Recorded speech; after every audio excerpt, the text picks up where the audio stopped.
ಪ್ರಿಯ ವೀಕ್ಷಕರೇ, ಎಲ್ರಿಗೂ ನಮಸ್ಕಾರ. ನಾನು ನಿಮ್ಮ ಪ್ರೀತಿಯ ಮಗಲ್ಮುಖಿ ಗಣೇಶ್, ಸ್ಥಾನಿಕ ಸಂಪಾದಕ ಅವಿನ್ ಟಿವಿ. ಇವತ್ತೊಂದು ವಿಶೇಷ ಸಂದರ್ಶನ. ಮೂಡಿಗೆರೆಯ TAPCMS ನಲ್ಲಿ ಚುನಾವಣೆ ನಡೀತಾ ಇದೆ. ಏನು ಒಂದು ಅಜೆಂಡಾ ಇಟ್ಕೊಂಡು, ಒಂದು ಪಾಲಿಸಿ ಇಟ್ಕೊಂಡು, ಒಂದೊಂದು ಪಕ್ಷ ಅಂತ ಹೇಳಿ ಇದ್ದಂಥವ್ರು ಒಂದು ಈ ರೈತರದೇ ಆದಂತ ಈ TAPCMS ಏಳಿಗೆಗಾಗಿ ಎಲ್ಲಾ ಪಕ್ಷದವರು ಕೂಡ ಒಗ್ಗಟ್ಟಾಗಿ, ಹೆಂಗೆ ಗ್ರಾಮ ಪಂಚಾಯತಿ ಚುನಾವಣೆಯಲ್ಲಿ ಸಿಂಬಲ್ ಇರಲ್ಲ, ಹಾಗಾಗಿ TAPCMS ಅಲ್ಲೂ ಸಿಂಬಲ್ ಇಲ್ಲ. ಅವ್ರೇನ್ ಸಿಂಬಲ್ ಸಿಗುತ್ತೆ ಅದರಲ್ಲಿ ಅವರು ಪ್ರತಿನಿಧಿಸಬೇಕು. ಹಾಗಾಗಿ ಒಂದು ತಾಲೂಕಿನ ಒಂದು ದೊಡ್ಡ ಸಂಸ್ಥೆ ಆಗಿರ್ತಕ್ಕಂಥ TAPCMS ಉಳಿಸ್ಲಿಕ್ಕೆ, ಬೆಳೆಸಲಿಕ್ಕೆ ಒಂದು ಹೊಸ ಮುಖಗಳ ಒಂದು ಅನಾವರಣ. ಈಗ ಹಳಬರೇ ಇದ್ರು ಅಂತ ಒಂದ್ ಕಡೆ ಆದ್ರೂ ಕೂಡ ಹೊಸಬರು ಯಂಗ್ಸ್ಟರ್ಸೇ ಒಂದು ಅನಾವರಣ. ಪಾರ್ಟಿ ಪಕ್ಷ ಏನಿಲ್ಲ ಅಂತ ಕಾಣ್ತದೆ ಇದರಲ್ಲಿ. ನೋಡೋಣ, ಅವರೇ ಮಾತಾಡ್ತಾ ಹೋಗ್ತಾರೆ. ಈಗ ನಾವು ಲೈವ್ ಮಾಡ್ತಾ ಇದೀವಿ. ವೀಕ್ಷಕರು, ನೀವೇನ್ ಮಾಡ್ಬೇಕು? ಲೈಕ್ ಮಾಡಿ, ಶೇರ್ ಮಾಡಿ, ಕಾಮೆಂಟ್ ಮಾಡಿ. ಇವ್ರು ಮಾತಾಡ್ತಾ ಇರ್ತಕ್ಕಂಥ ಈ ಏನು ಅತಿಥಿಗಳಿದ್ದಾರೆ ಇದನ್ನು ನೀವು ನೋಡೋದ್ರ ಜೊತೆಗೆ ಇನ್ನೆಷ್ಟು ಜನ ನೋಡುವಂತ ಆಗ್ಲಿ. ಈಗ ನೇರ ಸಂದರ್ಶನಕ್ಕೆ ಹೋಗೋಣ. TAPCMS ಚುನಾವಣೆಯಲ್ಲಿ ಬೇರೆ ಬೇರೆ ಪಕ್ಷದಲ್ಲಿದ್ದಂಥವ್ರು ಒಂದೇ ಪಕ್ಷದಲ್ಲಿ ಇವತ್ತು ಚುನಾವಣೆಗೆ ಸ್ಪರ್ಧೆ ಮಾಡಿರ್ತಕ್ಕಂಥದ್ದು, ಅದನ್ನು ಸ್ವಲ್ಪ ಯಂಗ್ಸ್ಟರ್ಸ್. ನೋಡೋಣ. ಮೊದಲನೇದಾಗಿ ನಮ್ಮ ಪಟ್ಟಣ ಪಂಚಾಯತಿಯ ಅಧ್ಯಕ್ಷರಾಗಿದ್ದಂಥವ್ರು, ಹಾಲಿ ಸದಸ್ಯರು ಪಡದೂರು ಪುಟ್ಟಣ್ಣ ನಮ್ಮ ಜೊತೆ ಇದ್ದಾರೆ. ನಮಸ್ಕಾರ ಪುಟ್ಟಣ್ಣ. ಈಗ ನೀವು ಸ್ಟುಡಿಯೋಕ್ಕೆ ಬಂದಿಲ್ಲ, ಇದು ಮೊದಲನೇ ಕಾಣುತ್ತೆ. ನಿಮ್ಮನ್ನು ಬೇರೆ ಎಲ್ಲ ಲೈವ್ ಮಾಡಿದೀವಿ ಕೆಲವು ಸಂದರ್ಭಗಳಲ್ಲಿ. ಒಂದು ನಮ್ಮ ವೀಕ್ಷಕರಿಗೆ ಒಂದು ನಿಮ್ಮ ಮನೇಲಿ ಯಾರ್ಯಾರು ಇದ್ದೀರಿ ಒಂದು ಸಣ್ಣ ಪರಿಚಯ ಮಾಡ್ಕೊಡಿ ಸರ್. ನನ್ನ ಹೆಸರು ಅನುಕುಮಾರ್ ಅಂತೇಳಿ, ಕರಿಯತ್ ಪುಟ್ಟಣ್ಣ ಅಂತೇಳಿ. ಅದೇ ನಮ್ಮ ತಂದೆ ಹೆಸರು ಗೋಪಾಲ್ಗೌಡ್ರು ಅಂತೇಳಿ, ಪಡ್ತೂರು. ನಮ್ಮ ತಾಯಿ ಹೆಸರು ಆನಂದಮ್ಮ ಅಂತೇಳಿ. ನಾವು 3 ಜನ ಮಕ್ಕಳು. ಮೊದಲನೇದು ಅಕ್ಕ, ಎರಡನೇದು ಅಣ್ಣ ಮನುಕುಮಾರ್ ಅಂತೇಳಿ, ಲಾಸ್ಟ್ ನಾನು. ಓಕೆ ಸರ್, ಒಂದು ಸಣ್ಣ ಪರಿಚಯ. ಇನ್ನು ತಮ್ಮ ಪ್ರಾಥಮಿಕ ವಿದ್ಯಾಭ್ಯಾಸ ಎಲ್ಲಿ ನಡೀತು ಸರ್? ಪ್ರಾಥಮಿಕ ವಿದ್ಯಾಭ್ಯಾಸ ನಮ್ದು ಊರಲ್ಲೇ, ಪಡ್ತೂರಲ್ಲಿ ಸರ್ಕಾರಿ ಶಾಲೆಯಲ್ಲಿ. ಹಾಗೆ ಅದ ನಂತರ 4ನೇ ಕ್ಲಾಸ್ ನಂತರ 5ನೇ ಕ್ಲಾಸಿಂದ 10th ವರೆಗೂ ದಾರಲ್ಲಿ ಸ್ಕೂಲಲ್ಲಿ. ಮದುವೆ ಆಗಿದೆಯಾ? ಮದುವೆ ಆಗಿದೆ. ಹೆಂಡತಿ ಹೆಸರು ಪ್ರಭಾವತಿ ಅಂತೇಳಿ.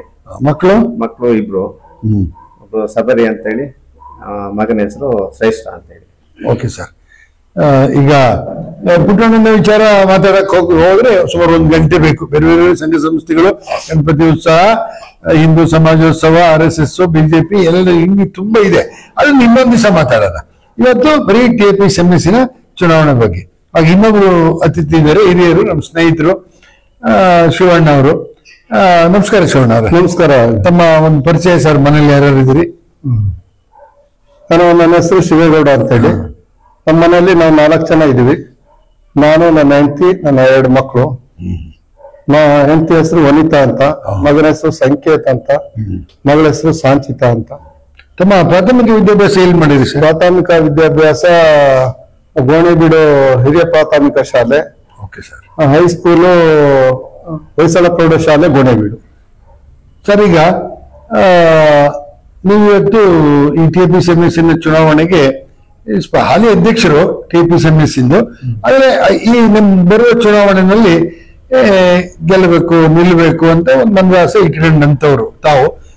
ಶಿವೇಗೌಡರ ವಿಚಾರ ಹೇಳಕ್ ಹೋದ್ರೆ ಅವ್ರದ್ದು ಹಾಗೆ TAPCMS ಇದೆ, ಬೇರೆ ಬೇರೆ ರಾಜಕಾರಣ ಎಲ್ಲ ಇದೆ. ಅದನ್ನು ಇನ್ನೊಂದು ದಿವಸ ಮಾತಾಡೋಣ. ನಮಸ್ಕಾರ ರವಿ ಅವರೇ. ನಮಸ್ಕಾರ. ತಮ್ಮ ಪೂರ್ಣ ಹೆಸರು? ರವಿ ಮಗಲ್ಮುಖಿ. ನಿಮ್ಮ ಮನೇಲಿ ಯಾರ್ಯಾರು ಇದ್ದೀರಿ? ನಾನು ಮಿಸಸ್, ನಾನು ನನ್ನ ಹೆಂಡತಿ, ನನ್ನ ಮಗಳು. ಮಗನ ಹೆಸರು ನಿರೀಕ್ಷಾ, ಮಗಳ ಹೆಸರು ಸಮೀಕ್ಷಾ, ನಮ್ಮ ಮಿಸಸ್ ಹೆಸರು ಜಯಲಕ್ಷ್ಮಿ ಅಂತ ಹೇಳಿ. ತಮ್ಮ ಪ್ರಾಥಮಿಕ ವಿದ್ಯಾಭ್ಯಾಸ ಎಲ್ಲಿ ಮಾಡಿದಿರಿ? ಪ್ರಾಥಮಿಕ ವಿದ್ಯಾಭ್ಯಾಸ ಮದ್ದೂನಕ್ಕಿಗೆ ಸರ್ಕಾರಿ ಇದರಲ್ಲಿ. ಆಮೇಲೆ ಕಾಲೇಜಿನಲ್ಲಿ ಮೂಡಿಗೆರೆಗೆ ಬಂದೆ. ವಿದ್ಯಾಭ್ಯಾಸ ನೋಡಿ, ನಾನು ಯಾಕೆ ಅತಿಥಿಗಳನ್ನ ಎಲ್ಲಿ ಓದಿದ್ರಿ ಅಂತ ಯಾಕೆ ಕೇಳ್ತೀವಿ ಅಂತಂದ್ರೆ, ವಿಶೇಷವಾಗಿ ಅದನ್ನು ಮೂಡಿಗೆರೆ ನಮ್ಮ ಜಿಲ್ಲೆನಲ್ಲಿ ಎಲ್ಲ ತಗೊಳ್ಳಿ, ರಾಜ್ಯದಲ್ಲಿ ಹೈಯರ್ ಆಫೀಸರ್ ಇರ್ಬೋದು, ರಾಜಕಾರಣಿಗಳಿರ್ಬೋದು, ಯಾವುದೇ ಕ್ಷೇತ್ರದಲ್ಲಿರ್ಬೋದು, ಹೆಚ್ಚಾಗಿ ಕನ್ನಡ ಶಾಲೆಗಳಲ್ಲಿ, ಅದರಲ್ಲೂ ಸರ್ಕಾರಿ ಶಾಲೆಯಲ್ಲಿ ಓದಂತಾರೆ. ಸರ್ಕಾರಿ ಶಾಲೆಯ ಬಗ್ಗೆ ಒಂದಷ್ಟು ಗೌರವ ಇದೆ ಎಲ್ಲರಿಗೂ ಕೂಡ. ಸರ್ಕಾರಿ ಶಾಲೆಯಲ್ಲಿ ಓದಿದ್ರೆ ನಾವೇನು ಆಗಕ್ಕಾಗಲ್ಲ ಅಂತ ಏನು ಮನೋಭಾವ ಇವತ್ತಿನ ಮಕ್ಕಳಿಗಿಂತ ಪೇರೆಂಟಿಗಿದೆ, ಅದು ತಪ್ಪು ಅನ್ನೋದು ಇಲ್ಲಿ 3 ಜನ ಅತಿಥಿಗಳು ಮಾತಾಡಿರೋದ್ರಲ್ಲೇ ನಿಮ್ಗೆ ಅರ್ಥ ಆಗುತ್ತೆ. ಓಕೆ ಸರ್, ಇವತ್ತು ಮೂಡಿಗೆರೆ TAPCMS ಚುನಾವಣೆ ಬಗ್ಗೆ ನಾನು ಹೇಳಿದೆ. ಯಂಗ್ಸ್ಟರ್ಸ್ ತ್ರಿಮೂರ್ತಿಗಳು ಇವತ್ತು ಬಂದಿದ್ದಾರೆ. ಎಲ್ಲ ಹಲವು ಕ್ಷೇತ್ರಗಳಲ್ಲಿ ಕೆಲಸ ಮಾಡಿದಂಥವ್ರು ಇಬ್ರು ಇದ್ದಾರೆ. ಅದರಲ್ಲಿ ಒಬ್ರು TAPS ಹಾಲಿ ಅಧ್ಯಕ್ಷರು ಕೂಡ ಹೌದು. ಒಂದಷ್ಟು TAPSMSನ ಬೆಳವಣಿಗೆ ಆಗ್ಬೇಕು, ಅದ್ರಲ್ಲಿ ಇನ್ನೂ ಹೆಚ್ಚು ಬದಲಾವಣೆಗಳನ್ನ ತರಬೇಕು ಅಂತ ಹೇಳಿ ಒಂದು ಶ್ರಮ ಪಟ್ಟಂತವ್ರು ಪಡ್ತಾ ಇರ್ತಕ್ಕಂಥವ್ರು. ಈ ಮೊದಲನೇದಾಗಿ ನಾನು ಪುಟ್ಟಣ್ಣ ಅವ್ರನ್ನ ಕೇಳ್ತೀನಿ. ಇವತ್ತು TAPSMSನ ಚುನಾವಣೆ, ಈಗ ಪ್ರಥಮ ಬಾರಿಗೆ ನೀವು TAPSMSನ ಕಡೆ ಮುಖ ಮಾಡಿದಿರಿ. ಬೇರೆ ಬೇರೆ ಕ್ಷೇತ್ರದಲ್ಲಿ ಇದ್ರಿ, ಅದು ಇವತ್ತು TAPSMS ಕಡೆ ಮುಖ ಮಾಡಿದಿರಿ. ಏನ್ ಹೇಳಕ್ ಇಷ್ಟಪಡ್ತೀರಿ ಸರ್ TAPSMS ಚುನಾವಣೆ ಬಗ್ಗೆ? TAPSMS ಚುನಾವಣೆ ಬಗ್ಗೆ ನಮ್ಮ ಪಾರ್ಟಿ ಎರಡು ಕೂಡ NDA ಇದೆ, JDS ಮತ್ತು ಬಿಜೆಪಿ ಎರಡೂ ಕೂಡ NDA ಒಂದು ನಮ್ಮ ಪ್ರಮುಖರೆಲ್ಲ ಮಾತಾಡ್ಬಿಟ್ಟು ಒಂದು ಹೊಸ ಬೆಳವಣಿಗೆಯನ್ನ ತರಬೇಕು TAPSMS ಒಳಗಡೆ. ಹಳಬರಿ ಅಲ್ಲೇ ಒಂದಿಷ್ಟು ಜನ ಸೀಮಿತಗಳು ಆಗಿದೆ ಅಂತ ಆಗಿದೆ, ಅದಕ್ಕೋಸ್ಕರ ಒಂದು ಬದಲಾವಣೆ ತೋರಿಸ್ಬೇಕು ಅಂತ ಹೇಳಿ ಎಲ್ಲರ ಒಂದು ಕೋರಿಕೆ ಇದೆ. ಹಾಗಾಗಿ ಅದಕ್ಕಾಗಿ ನಾವು ಕೂಡ ಅವ್ರು ಹೇಳಿದ ಮಾತಿಗೆ ವಾಪಸ್ ತೆಗೆದಿಲ್ಲ, ಆಯ್ತು ಅಂತ ಹೇಳಿ ಚುನಾವಣೆಗೆ ಮುಂದೋಗಿ. ನೀವು ಈ ಸರಿ ಚುನಾವಣೆಯಲ್ಲಿ ಸ್ಪರ್ಧೆ ಮಾಡ್ತೀರಾ ಸರ್? ಹೌದು, ಸ್ಪರ್ಧೆ ಮಾಡ್ತೀವಿ. ಪಕ್ಷದಿಂದ ಹೇಳಿದೆ, ಪಕ್ಷ ಹೇಳಿದೆ, NDA ಇಂದ ನಾವು ಸ್ಪರ್ಧೆ ಮಾಡ್ತೀವಿ. ಸ್ಪರ್ಧೆ ಮಾಡ್ತೇವೆ. ಒಂದು ಈಗ ನೀವು ಕಳೆದ ಒಂದು 20 ವರ್ಷಗಳಿಂದನೂ ಕೂಡ TAPSMS, ರೈತ ಭವನ, ಬೇರೆ ಬೇರೆ ರೈತರಿಗೆ ಸಂಬಂಧಪಟ್ಟಂತ ಕೆಲಸ ಕಾರ್ಯಗಳ ಬಗ್ಗೆ TAPSMS ಏನ್ ಮಾಡ್ತಾ ಇದೆ ಅಂತ ನಿಮಗೆ ಗೊತ್ತಿತ್ತು. ಆದ್ರೆ ನಿಮ್ದೊಂದು ಮನದಾಳದ ಒಂದು ಆಸೆ ಅಥವಾ ಗುರಿ ಇದೆ, ನಾನು ಗೆದ್ದು ಬಂದ್ರೆ ಅಥವಾ ಈ ಮುಂದೆ TAPSMS ಇಂತಿಂತದ್ದು ಮಾಡ್ಬೋದಿತ್ತು, ಮಾಡಿಲ್ಲ, ನಾನು ಬಂದ್ರೆ ಇಂಥದನ್ನ ಮಾಡ್ಬೋದು ಅಂತ ಏನಾದ್ರು ಹೊಸ ಬೆಳವಣಿಗೆ ಬಗ್ಗೆ ಗಮನ ಹರಿಸಿದ್ದೀರಾ? ಹೌದು ಸರ್, ನಾನು ಇವಾಗ ಅಲ್ಲಿ ನೋಡಿದ ಬೆಳವಣಿಗೆ ಪ್ರಕಾರ ನಾವು ಹೊರಗಡೆ ಎಂಟ್ರಿ ಆಗ್ಬೇಕಾದ್ರೆ ತುಂಬಾ ಎಲ್ಲಾ ಕಡೆ ಕಲ್ಯಾಣ ಮಂಟಪಗಳು ಹೋದಾಗ ತುಂಬಾ ಗ್ರ್ಯಾಂಡ್ ಆಗಿದೆ. ಆದ್ರೆ ಮೂಡಿಗೆರೆ ಒಳಗಡೆ ಎಲ್ಲದೂ ಕೂಡ ಅದ್ಭುತವಾಗಿದೆ. ಏನು TAPSMS ಇದ, ಆಮೇಲೆ ಊಟದ ಹಾಲ್ ಇರ್ಬೋದು, ಮಂಟಪ ಇರ್ಬೋದು, ಪ್ರತಿಯೊಂದು ಕೂಡ ಅಚ್ಚುಕಟ್ಟಾಗಿದೆ. ಆದ್ರೆ ಹೊರಗಡೆ ಎಂಟ್ರಿ ಕೊಡ್ಬೇಕಾದ್ರೆ ಅದೆಲ್ಲ ಒಂದ್ ಕಡೆ ಒಂಥರ ಅಷ್ಟು ಶುಭ ಇದು ಇಲ್ಲ. ಅದಕ್ಕೋಸ್ಕರ ಅದರಲ್ಲಿ ಕೂಡ ಹೊರಗಡೆಯಿಂದ ಒಂದು ಎಂಟ್ರಿ ಆಗ್ಬೇಕಾದ್ರೆ ತುಂಬಾ ಒಂದು ಲುಕ್ ತರಬೇಕಾಗುತ್ತೆ. ಕಾಂಪೌಂಡ್ ಇರ್ಬೋದು, ನಂತರ ಆಚೆ ಈಚೆ ಇರ್ತಕ್ಕಂಥ ಗೇಟ್ಗಳು ಇರ್ಬೋದು, ಅದೆಲ್ಲದೂ ಕೂಡ ಆಮೇಲೆ ಹೊರಗಡೆ ಎಂಟ್ರಿ ಆಗ್ಬೇಕಾದ್ರೆ ಹೈವೇ ಇರೋದ್ರಿಂದ ಅಲ್ಲಿ ರೋಡ್ ವ್ಯವಸ್ಥೆನೂ ಅಷ್ಟೇ. ನಮ್ಮ ಸ್ವಂತ ಇದರಿಂದ ಅಲ್ಲಿ ಏನಾಗುತ್ತೆ, ಟ್ರಾಫಿಕ್ ಜಾಮ್ ಆಗುತ್ತೆ, ಎಲ್ಲರ ಪೇಷಂಟ್ ಬರ್ತಾರೆ. ಆ ಟೈಮಲ್ಲಿ ತುಂಬಾ ಅಲ್ಲಿ ಸಾವಿರಾರು ಜನ ಸೇರಂತದ್ದು. ಆ ಟೈಮಲ್ಲಿ ಎಲ್ಲಾ ಕಡೆನೂ ಕೂಡ ಪೊಲೀಸಿಗೆ ತುಂಬಾ ಕಿರಿಕಿರಿ ಆಗುತ್ತೆ. ಅವರು ಕೂಡ 2-3 ಸರಿ ಬಂದು ವಾರ್ನಿಂಗ್ ಮಾಡಿದ್ದಾರೆ. ಹಾಗಾಗಿ ಇದನ್ನ ಹೆಚ್ಚು ಕಡಿಮೆ 100 ಮೀಟರ್ ಆಚೆ ಈಚೆ ಸ್ವಲ್ಪ ನಾವು ಅಗಲೀಕರಣ ಮಾಡೋಂಥದ್ದು. ಆದ್ರೆ ಎಲ್ಲರೂ ಕೂಡ ನಮ್ಮ MP ಇರ್ಬೋದು, MLA ಇರ್ಬೋದು, ಇಲ್ಲಿ ಇರ್ತಕ್ಕಂಥ ರಾಜಕಾರಣಿಗಳನ್ನ ಮನವೊಲಿಸಿ ಅಲ್ಲಿಂದ ಸ್ವಲ್ಪ ಏನಾದ್ರೂ ನಾವು ಹೊಸದಾಗಿ ಒಂದು ಬದಲಾವಣೆ ಮಾಡ್ಬೋದು ಅನ್ನೋದು ನನ್ನ ಒಂದು ಅನಿಸಿಕೆ ಇದೆ. ಹಾಗೇನೆ ಅಲ್ಲಿ ನಾವು ಇವಾಗ ಏನು ಒಂದು 3 ಎಷ್ಟು ಇದಾಗುತ್ತೆ, ಏನು ಅಲ್ಲಿ ಮೀಟಿಂಗ್ಗಳು, ಜನರಲ್ ಬಾಡಿ ಮೀಟಿಂಗು, ಆ ಟೈಮಲ್ಲಿ ಸೈನ್ ಹಾಕ್ಬೇಕು, ನಾವು ಅಲ್ಲಿ ಭಾಗವಹಿಸ್ಬೇಕು. ಅದರ ನಂತರ ನಾವಲ್ಲಿ ವ್ಯಾಪಾರ ಏನಾದ್ರು ಮಾಡಿರ್ಬೇಕು. ಹಾಗೆ ಅದ್ರ ದೇಶದಿಂದಾನೇ ನಾವು 2000 ಓಟ್ ಇರೋಂಥದ್ದು ಈಗ 1040 ಓಟ್ ಆಗಿದೆ. ನನ್ನ ಒಂದು ಅನಿಸಿಕೆ, ಆ TAPSMS ಇಲ್ಲಿ ಮಾಡಿದ್ದಾರೆ, ವ್ಯಾಪಾರ ಮತ್ತೊಂದೆಲ್ಲ ಮಾಡಿದ್ದಾರೆ. ಹೊಸ ಜನರಲ್ ಬಾಡಿ ಮಾಡಿದ ಟೈಮಲ್ಲಿ ಅಲ್ಲಿಯ ಒಂದು ಇಲ್ಲಿ ಇರ್ತಕ್ಕಂಥ ವಸ್ತುಗಳನ್ನ ಅಲ್ಲಿ ಏನ್ ನಾವು ಯಾವ್ದು ಗೊಬ್ಬರ ಇತ್ಯಾದಿಗಳನ್ನ ತಂದಲ್ಲಿ ವ್ಯಾಪಾರ ಮಾಡಕ್ಕಾಗಲ್ಲ. ಉಳಿದಂತೆ ನಮ್ಮ ಬೇರೆ ಸಬ್ಬಲ್ ಇರ್ಬೋದು, ಹಾರಿ ಇರ್ಬೋದು, ತಂತಿ ಇರ್ಬೋದು, ಅಲ್ಲಿ ಏನು ಸ್ವಲ್ಪ ಬರುತ್ತೆ ಅವತ್ತಿನ ದಿವಸದ ಮಟ್ಟಿಗೆ ನಾವಲ್ಲಿ ವ್ಯಾಪಾರನ ನಾವು ಮುಂದೂಡಿಸ ಮಾಡಿದ್ರೆ ಅಲ್ಲಿ ವ್ಯವಹಾರ ಕೂಡ ಆಗುತ್ತೆ. ಹಾಗಾಗಿ ಅದನ್ನ ಎಲ್ರಿಗೂ ಕೂಡ ಅವಕಾಶ ಆಗ್ಬೋದು ಅನ್ನೋದು ನನ್ನ ಅನಿಸಿಕೆ. ಈಗ ಇದು ಇಡೀ ರಾಜ್ಯ ಸರ್ಕಾರದ ತೀರ್ಮಾನ. ಇದು ನಿಮ್ TAPSMS ಒಂದು ಸೊಸೈಟಿ ಒಂದಂತಲ್ಲ, ಇಡೀ ರಾಜ್ಯದಲ್ಲಿ ಎಲ್ಲಿದೆ ಸಹಕಾರಿ ಸಂಘ ಅಲ್ಲಿ ಎಲ್ಲರೂ ಆ ಡಿಸಿಷನ್ ಮಾಡಿದ್ದಾರೆ. ಏನು ಸದಸ್ಯತ್ವವನ್ನು ಜಾಸ್ತಿ ಮಾಡಬೇಕು, ಮತ್ತೆ ಅವರು ಒಂದಿಷ್ಟು ದಿನ ಇಷ್ಟನ್ನ ಪರ್ಚೇಸ್ ಮಾಡಿರ್ಬೇಕು ಅಂತ ಒಂದ್ ಕಡೆ ಒಳ್ಳೆ ಬೆಳವಣಿಗೆ. ಯಾಕಂದ್ರೆ ಸೊಸೈಟಿ ಮೆಂಬರ್ ಆಗಂತದ್ದು ವರ್ಷಕ್ಕೆ 5 ವರ್ಷಕ್ಕೊಂದ್ಸರಿ ಚುನಾವಣೆಯಲ್ಲಿ ನಿಮ್ ಲೀಡರ್ಸ್ಗಳಿಗೆ ಅವ್ರನ್ನ ಮತದಾರನ ಹಿಡಿಯೋದೇ ಒಂದು ದೊಡ್ಡ ಇದಾಗುತ್ತೆ. 100 ರೂಪಾಯಿ ಇದ್ದನ್ನ 250 ಮಾಡಿ 500 ಮಾಡಿ ಒಂದು ಓಟ್ ಹಾಕಿಸ್ಕೊಳ್ಳೋದು, ಮತ್ತೆ 5 ವರ್ಷ ಅವ್ರಿಗೆ ಏನು ಕೆಲ್ಸ ಇಲ್ಲ. ನೋಡಿ, ಈಗ ಕ್ಲಬ್ಗಳು ಇನ್ನೊಂದು ಮಗದೊಂದು ಸಹಕಾರ ಸಂಘ ಇವೆಲ್ಲ ಏನ್ ಗೊತ್ತಾ, ಒಂದು ಸಂಬಂಧ ಇರೋಂಥದ್ದು, ಒಂದು ಗೆಟ್ ಟುಗೆದರ್ ಅಂತ ಭಾಗವಹಿಸ್ಬೇಕದು. ಭಾಗವಹಿಸೋದು, ವ್ಯಾಪಾರ ಮಾಡೋಂಥದ್ದು ಒಂದು ನಮ್ಮ ಹಕ್ಕು. ಅದು ಅದನ್ನ ಮಾಡೋಂಥ ಸರ್ಕಾರ ಒಳ್ಳೆ ಬೆಳವಣಿಗೆ ಮಾಡಿದೆ. ನೋಡಿ, ಅದನ್ನ ಮುಂದಿನ ದಿನಗಳಲ್ಲಿ ಬದಲಾವಣೆ ಮಾಡ್ಬೋದು.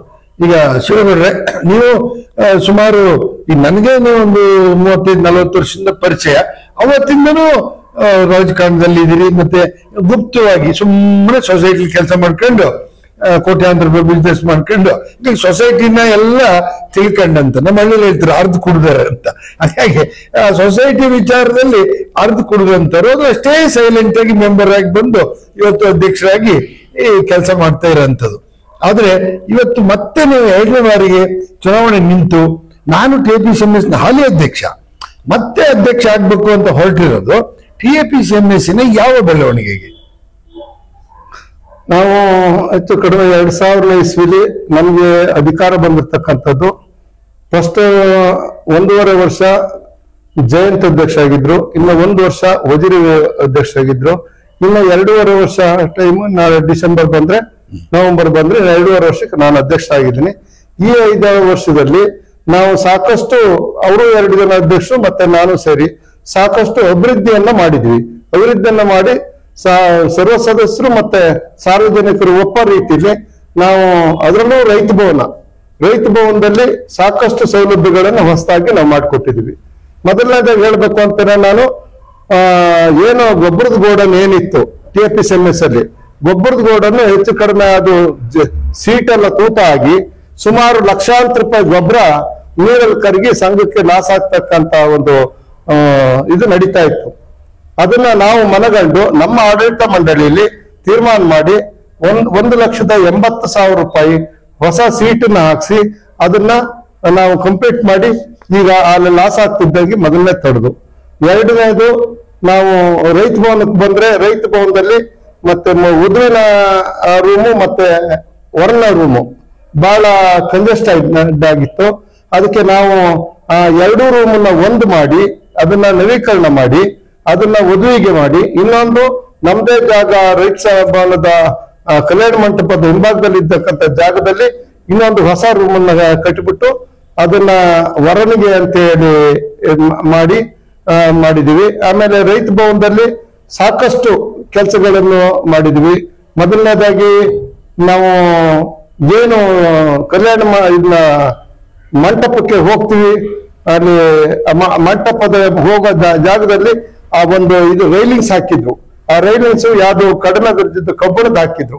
ಅದು ತುಕ್ಕು ಹಿಡಿದು ನಮ್ಮ ಕಣ್ಣೆದುರಿಗೆ ಒಬ್ಬರು ಕೈಗೆ ಗಾಯ ಆಗಿದ್ದನ್ನು ಸಮೇತ ನೋಡಿದ್ದು. ಅದನ್ನೆಲ್ಲ ನಾವು ಆಡಳಿತ ಮಂಡಳಿ ಚರ್ಚೆ ಮಾಡಿ ಅದಕ್ಕೆ ಹೊಸ ಸ್ಟೀಲ್ ರೈಲಿಂಗ್ಸ್ ಮಾಡಿಸಿದೀವಿ. ಆಮೇಲೆ ಸ್ಟೇಜ್ ಅನ್ನ ದೊಡ್ಡದು ಮಾಡ್ಬೇಕು ಅಂದಾಗ 2 ಮೆಟ್ಲನ್ನ ಅದನ್ನ ಮುಚ್ಚಿಸ್ಬಿಟ್ಟು ಆ ಸ್ಟೇಜ್ ಅನ್ನ ದೊಡ್ಡದು ಮಾಡಿದೀವಿ. ಮತ್ತೆ ಹಾಗೇನೆ ವಯಸ್ಸಾದವರು ಹೊತ್ತಿಳಿಲಿಕ್ಕೆ ಸ್ಟೆಪ್ ಹತ್ತಕ್ಕಾಗಲ್ಲ ಅಂತ ಹೇಳಿ ಅದಕ್ಕೆ ರ್ಯಾಂಪ್ ಮಾಡಿದೀವಿ. ಇನ್ನ ಇಲ್ಲಿ ವಾಶ್ರೂಮಿಗೆ ಬಂದ್ರೆ ವಾಶ್ರೂಮ್ ಅಲ್ಲಿ ಹೋಗಂಗೆ ಇಲ್ಲ, ಆ ತರದ ಒಂಥರ ಅವ್ಯವಸ್ಥೆ ಆಗಿತ್ತು. ಅದಕ್ಕೆ ಇಡೀ ಬೇಸನ್ಗಳನ್ನೆಲ್ಲ ಚೇಂಜ್ ಮಾಡಿ ಹೊಸದಾಗಿ ಹಾಕಿ ಆಮೇಲೆ ಲೇಡೀಸ್ ವಾಶ್ರೂಮಿಗೆ ಸಪರೇಟ್ ಇದನ್ನ ಮಾಡಿಬಿಟ್ಟು ಅದಕ್ಕೆ ಏನು ಸೌಲಭ್ಯ ಬೇಕು ಅದನ್ನು ಮಾಡಿದೀವಿ. ಹಾಗೇನೆ ಅಲ್ಲಿ ಕ್ಲೀನ್ನೆಸ್ ಇಲ್ಲ, ಸ್ಮೆಲ್ ಬರುತ್ತೆ ಅಂತ ಹೇಳಿ ನಮ್ಗೆ ಬೇರೆ ಕಡೆಯಿಂದ ಸಾರ್ವಜನಿಕರ ದೂರ ಬರ್ತಾ ಇತ್ತು. ಅವಾಗ ನಾವು ಅದನ್ನ ಮನಗಂಡು ಅಲ್ಲಿ ಈಗ ಒಂದು ಪ್ಲೆಸರ್ ಮಿಷಿನ್ ಒಂದು ಮಿಷಿನ್ ವಾಟರ್ ಮಿಷಿನ್ ಕೊಟ್ಬಿಟ್ಟು ಅವನು ಒಬ್ಬ ಜನನ ನಾವು ಕಾರ್ಯಕ್ರಮ ದಿವಸ ಅದಕ್ಕೆ ಒಂದು ನಿಯೋಜನೆ ಮಾಡಿದೀವಿ. ಅವನು ಗಂಟೆಗೊಂದ್ಸಲಿ ಇದನ್ನೆಲ್ಲ ನೀರಲ್ಲಿ ಗನ್ನಲ್ಲಿ ಹೊಡೆದು ವಾಶ್ ಮಾಡ್ತಕ್ಕಂಥ ಒಂದು ಇದನ್ನು ಮಾಡಿದೀವಿ. ಹಾಗೇನೆ ಅಲ್ಲಿ ಹಮಾಲಿಗಳು ಅದೇ ವಾಶ್ರೂಮಿಗೆ ಬರೋರು, ಮತ್ತೆ ಅಡಿಗೆ ಮಾಡ್ತಕ್ಕಂಥ ಸಿಬ್ಬಂದಿಗಳು ಅದೇ ವಾಶ್ರೂಮಿಗೆ ಬರೋರು. ಅಲ್ಲಿ ತುಂಬಾ ವಾಶ್ರೂಮಿಗೆ ಹೋಗಕ್ಕೆ ಆಗ್ತಿರ್ಲಿಲ್ಲ, ಒಂಥರ ಗೊಚ್ಚೆ ವಾತಾವರಣ ಇತ್ತು. ಅದನ್ನು ಸಮೇತ ಆಡಳಿತ ಮಂಡಳಿಯ ಗಮನಕ್ಕೆ ತಂದು ಚರ್ಚೆ ಮಾಡಿ ಏನು ಹಮಾಲಿಗಳಿಗೆ ಒಂದು ವಾಶ್ರೂಮು ಮತ್ತೆ ಈ ಅಡಿಗೆ ಮಾಡೋ ಸಿಬ್ಬಂದಿಗಳಿಗೆ ಒಂದು ವಾಶ್ರೂಮು ಅದನ್ನು ಸಮೇತ ಮಾಡಿದ್ದೀವಿ. ಈಗ ಅಡಿಗೆ ಮನೆ ಒಳಗಡೆ ಏನು ಆ ಪಾತ್ರೆ ಇಡ್ಲಿಕ್ಕೆ ಜಾಗ ಇಲ್ಲ, ಮಳೆಗಾಲದಲ್ಲಿ ಸಿಕ್ಕಾಪಟ್ಟೆ ಸೀಟ್ ಎಲ್ಲ ಹೋಗಿ ಸೋತಿತ್ತು. ಅದನ್ನು ರಿಪೇರಿ ಮಾಡಿ ಅದಕ್ಕೂ 1.5 ಲಕ್ಷ 2 ಲಕ್ಷ ಖರ್ಚು ಮಾಡಿದೀವಿ.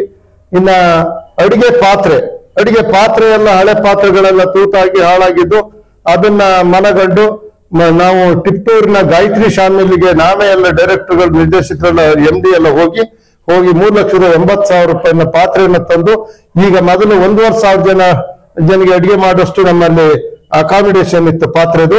ಈಗ ನಾವು ಅದನ್ನ 2,500 ಜನಿಗೆ ಮಾಡೋಷ್ಟು ಅದನ್ನ ಮಾಡಿದೀವಿ. ಇನ್ನ ಇಲ್ಲಿ ಊಟದ ಹಾಲಿನ ಮೇಲಂತಸ್ತಿನ ಹಾಲಿಗೆ ನಾವು ವಿಜ್ಞರು ಈ ಕಡೆಯಿಂದ ಊಟಕ್ಕೆ ಬರ್ಬೇಕಿತ್ತು. ನಾವು ಒಂದು ರೌಂಡ್ ಬಂದು ಮಳೆಗಾಲದಲ್ಲಿ ಬರಕ್ ಆಗ್ತಾ ಇರ್ಲಿಲ್ಲ. ನಾವು ಅದನ್ನ ಯೋಚನೆ ಮಾಡಿ ಕಲ್ಯಾಣ ಮಂಟಪದಿಂದಲೇ ನೇರವಾಗಿ ಇದಕ್ಕೆ ಎಂಟ್ರಿ ಕೊಟ್ಬಿಟ್ಟು ಅಲ್ಲಿ ಓಪನ್ ಮಾಡಿ ಎಂಟ್ರಿ ಕೊಟ್ಟು ಸ್ಟೀಲ್ ಇದನ್ನ ಮೆಟ್ಲುಗಳನ್ನ ಮಾಡಿ ಎಲ್ಲವೂ ನಾವು ಮಾಡಿದೀವಿ. ಆಮೇಲೆ ಜೊತೆಗೆ ಸಾಕಷ್ಟು ಈಗ ದೋಣಿ ಇದು ನೀರು ಸೋತು ಇದು ಕರೆಂಟ್ ವೈರ್ ಎಲ್ಲ ಹೊರತಾಗಿ ಸುಮಾರೆಲ್ಲ ಹಾಳಾಗಿತ್ತು. ಅದನ್ನ ನೋಡಿ ಅದನ್ನ ಈಗ ಹೊಸದಾಗಿ ವೈರಿಂಗ್ ಮಾಡಿಸಿದೀವಿ. ಆಮೇಲೆ ನೀರು ಸೋರ್ದಿದ್ದಂಗೆ ಅದಕ್ಕೆ ಸೀಟು ಮತ್ತೆ ಜೊತೆಗೆ ಮೇಲಂತಸ್ತಿಗೆ ಸೀಟು ಮತ್ತೆ ದೋಣಿಗಳನ್ನೆಲ್ಲ ಹಾಕ್ಸಿದೀವಿ. ಟೋಟಲಿ ನಾವು ಹೆಚ್ಚು ಕಡಿಮೆ ಒಂದು 60 ರಿಂದ 70 ಲಕ್ಷ ರೂಪಾಯಿನ 5 ವರ್ಷದಲ್ಲಿ ವ್ಯಯ ಮಾಡಿ ಇಷ್ಟೆಲ್ಲ ಅಭಿವೃದ್ಧಿ ಮಾಡಿದೀವಿ. ಇನ್ನ ನಮ್ಮ ಮುಂದಿನ ಯೋಜನೆ ಏನಾದ್ರು ನಮ್ದೇ ಇದಕ್ಕೆ ಬಂದ್ರೆ ಆಡಳಿತ ಬಂದ್ರೆ ನಮ್ಮ ಮುಂದಿನ ಒಂದು ಯೋಜನೆಯನ್ನು ಸಮೇತ ನಾವು ರೂಪರೇಷಕ್ಕೆ ತಂದಿಟ್ಕೊಂಡಿದೀವಿ. ಈಗಾಗಲೇ ನಾವು ಈಗ MG ರೋಡ್ ಅಲ್ಲಿ ಇರ್ತಕ್ಕಂತ ಏನು ಹಳೆ ಬಿಲ್ಡಿಂಗ್ ಇದೆ ಆ ಬಿಲ್ಡಿಂಗ್ ಅದು ಕಂಪ್ಲೀಟ್ ಶಿಥಿಲಗೊಂಡಿದೆ. ಅದನ್ನ ಡೆಮಾಲಿಷ್ ಮಾಡ್ಬಿಟ್ಟು ಹಿಂದ್ಗಡೆ ನಮ್ದೇ ಆದ ಜಾಗ 90 ಅಡಿ ಜಾಗ ಇದೆ ನಮ್ದು. ಅದನ್ನು ಸೇರಿಸ್ಬಿಟ್ಟು ಒಂದು ಒಳ್ಳೆಯ ಕಟ್ಟಡವನ್ನ ಕಟ್ಟಡ ಅಂತ ಒಂದು ತೀರ್ಮಾನ ಮಾಡ್ಕೊಂಡು ಅದನ್ನ ಈಗ ನಮ್ಮ ನುರಿತ ಆರ್ಕಿಟೆಕ್ಟ್ ಏನು ಪ್ರಮೋದ್ ಅವರು ಇದ್ದಾರೆ ಅವರಿಂದ ಒಂದು ನೀಲಿ ನಕ್ಷೆನೂ ಸಮೇತ ತಯಾರು ಮಾಡಿದೀವಿ. ತಯಾರು ಮಾಡಿ ಪ್ರಿಂಟ್ಔಟ್ ಇಟ್ಕೊಂಡಿದೀವಿ. ಅದಕ್ಕೆ ನಿಮ್ಮಂತ ಯಾರು ಪತ್ರಕರ್ತರು ಬಂದು ಕೇಳಿದ್ರಿ ಇದಕ್ಕೆ ಹಣ ಎಲ್ಲಿಂದ ತರ್ತೀರಿ ಅಂತ. ಅದಕ್ಕೆ ನಾವು ಅದಕ್ಕೆ ಉತ್ತರ ಕೊಟ್ಟಿದೀವಿ. ನಾವು ಏನು ಮುಂಗಾಡ ಹಣ ಈಗಾಗಲೇ ನಮ್ಗೆ 2 ಮಳಿಗೆಗಳನ್ನ ನಾವು ಅಂಗಡಿ ಮಳಿಗೆಗಳನ್ನ ಮಾಡಬೇಕು. ಇನ್ನು ಮೇಲ್ಗಡೆ ಮಳಿಗೆಯಲ್ಲಿ ಮೀಟಿಂಗ್ ಹಾಲು, ಆಫೀಸ್ ರೂಮು ಮತ್ತೆ ಜೊತೆಗೆ ಸ್ಟಾಫ್ ರೂಮು ಇದನ್ನೆಲ್ಲ ಮಾಡ್ಬೇಕು ಅಂತ ಯೋಜನೆ ಮಾಡ್ಕೊಂಡಿದ್ವಿ.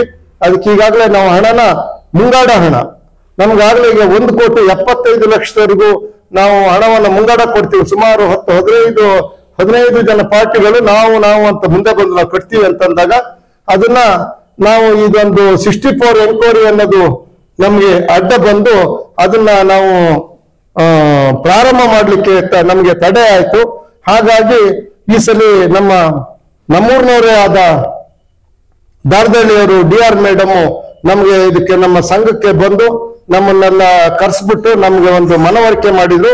ನೋಡಿ ನೀವು ಮಾಡಿರ್ತಕ್ಕಂಥ ನೀವು ಎದುರುಗಡೆ ಇರ್ತಕ್ಕಂಥ ಹೊಸದಾಗಿ ಒಂದು ಕಟ್ಟಡವನ್ನು ಮಾಡಿದ್ರಿ. ಅದನ್ನ ಮತ್ತೆ ಹೇಳ್ತೀನಿ ಇದನ್ನ TFSMS ನೀವು ಯಾವುದೇ ಅಭಿವೃದ್ಧಿ ಮಾಡಕ್ ಆಗಲ್ಲ.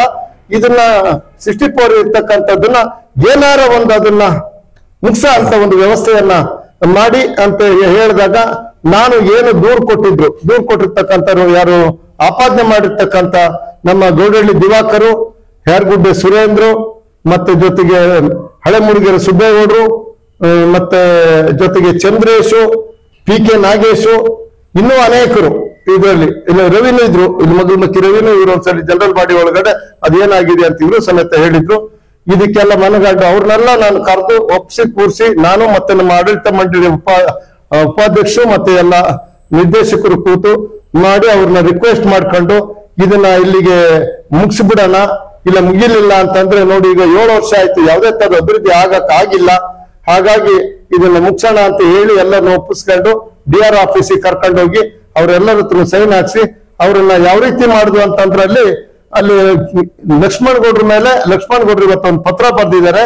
ಆ ಪತ್ರದ ವಿವರ ಹೇಗಿದೆ ಅಂತಂದ್ರೆ ನಾನೇ ಅವ್ರ ಮೇಲೆ ಆಪಾದನೆ ಮಾಡಿ ಅವ್ರಿಗೆ ಮೇಲೆ ತನಿಖೆ ಆಗ್ಬೇಕು ಅಂತ ಮಾಡಿದೀನಿ ಅಂತ ಹೇಳಿದ್ದಾರೆ. ನಿಮ್ಮ ಹತ್ರ ನಾನು ಸ್ಪಷ್ಟವಾಗಿ ಹೇಳ್ತಾ ಇದ್ದೀನಿ, ಲಕ್ಷ್ಮಣ್ ಗೌಡ್ರ ಮೇಲೆ ಎಲ್ಲೂ ಯಾರು ಆಪಾದನೆ ಮಾಡಿಲ್ಲ, ಮಾಡಕ್ ಸಾಧ್ಯನೂ ಇಲ್ಲ. ನಾನು ಯಾಕೆ ಈ ಮಾತನ್ನ ಹೇಳ್ತೀನಿ ಅಂತಂದ್ರೆ ಅವ್ರು ಕೊಟ್ಟಿರ್ತಕ್ಕಂಥ ಕಾಮಗಾರಿ ಯಾರಿಗೆ ಕೊಟ್ಟಿದ್ರು ಅಂತಂದ್ರೆ ನಿರ್ಮಿತಿ ಕೇಂದ್ರದವ್ರು ಕೆಲಸ ಮಾಡಿರೋದ್ರಿಂದ ಅಲ್ಲಿ ಏನೇ ಕಳಪೆ ಕಾಮಗಾರಿ ಆಗಿದ್ರು ಅದನ್ನ ನೇರ ಹೊಣೆಗಾರ ನಿರ್ಮಿತಿ ಕೇಂದ್ರ ಇಂಜಿನಿಯರ್ ಆಗಿರ್ತಾರೆ. ಹಾಗಾಗಿ ಇವರು ಸತ್ಯಕ್ಕೆ ದೂರವಾದ ಅಂತ ವಿಚಾರ ಇವತ್ತು ಅವರು ಹೇಳ್ತಾ ಇರ್ತಕ್ಕಂಥದ್ದು. ಇವತ್ತು ಚುನಾವಣೆಗೋಸ್ಕರ ಅವರು ಈ ತರ ಹೇಳ್ತಾ ಇದ್ದಾರೆ ಅನ್ನೋದು ನನ್ನ ಒಂದು ಅನಿಸಿಕೆ.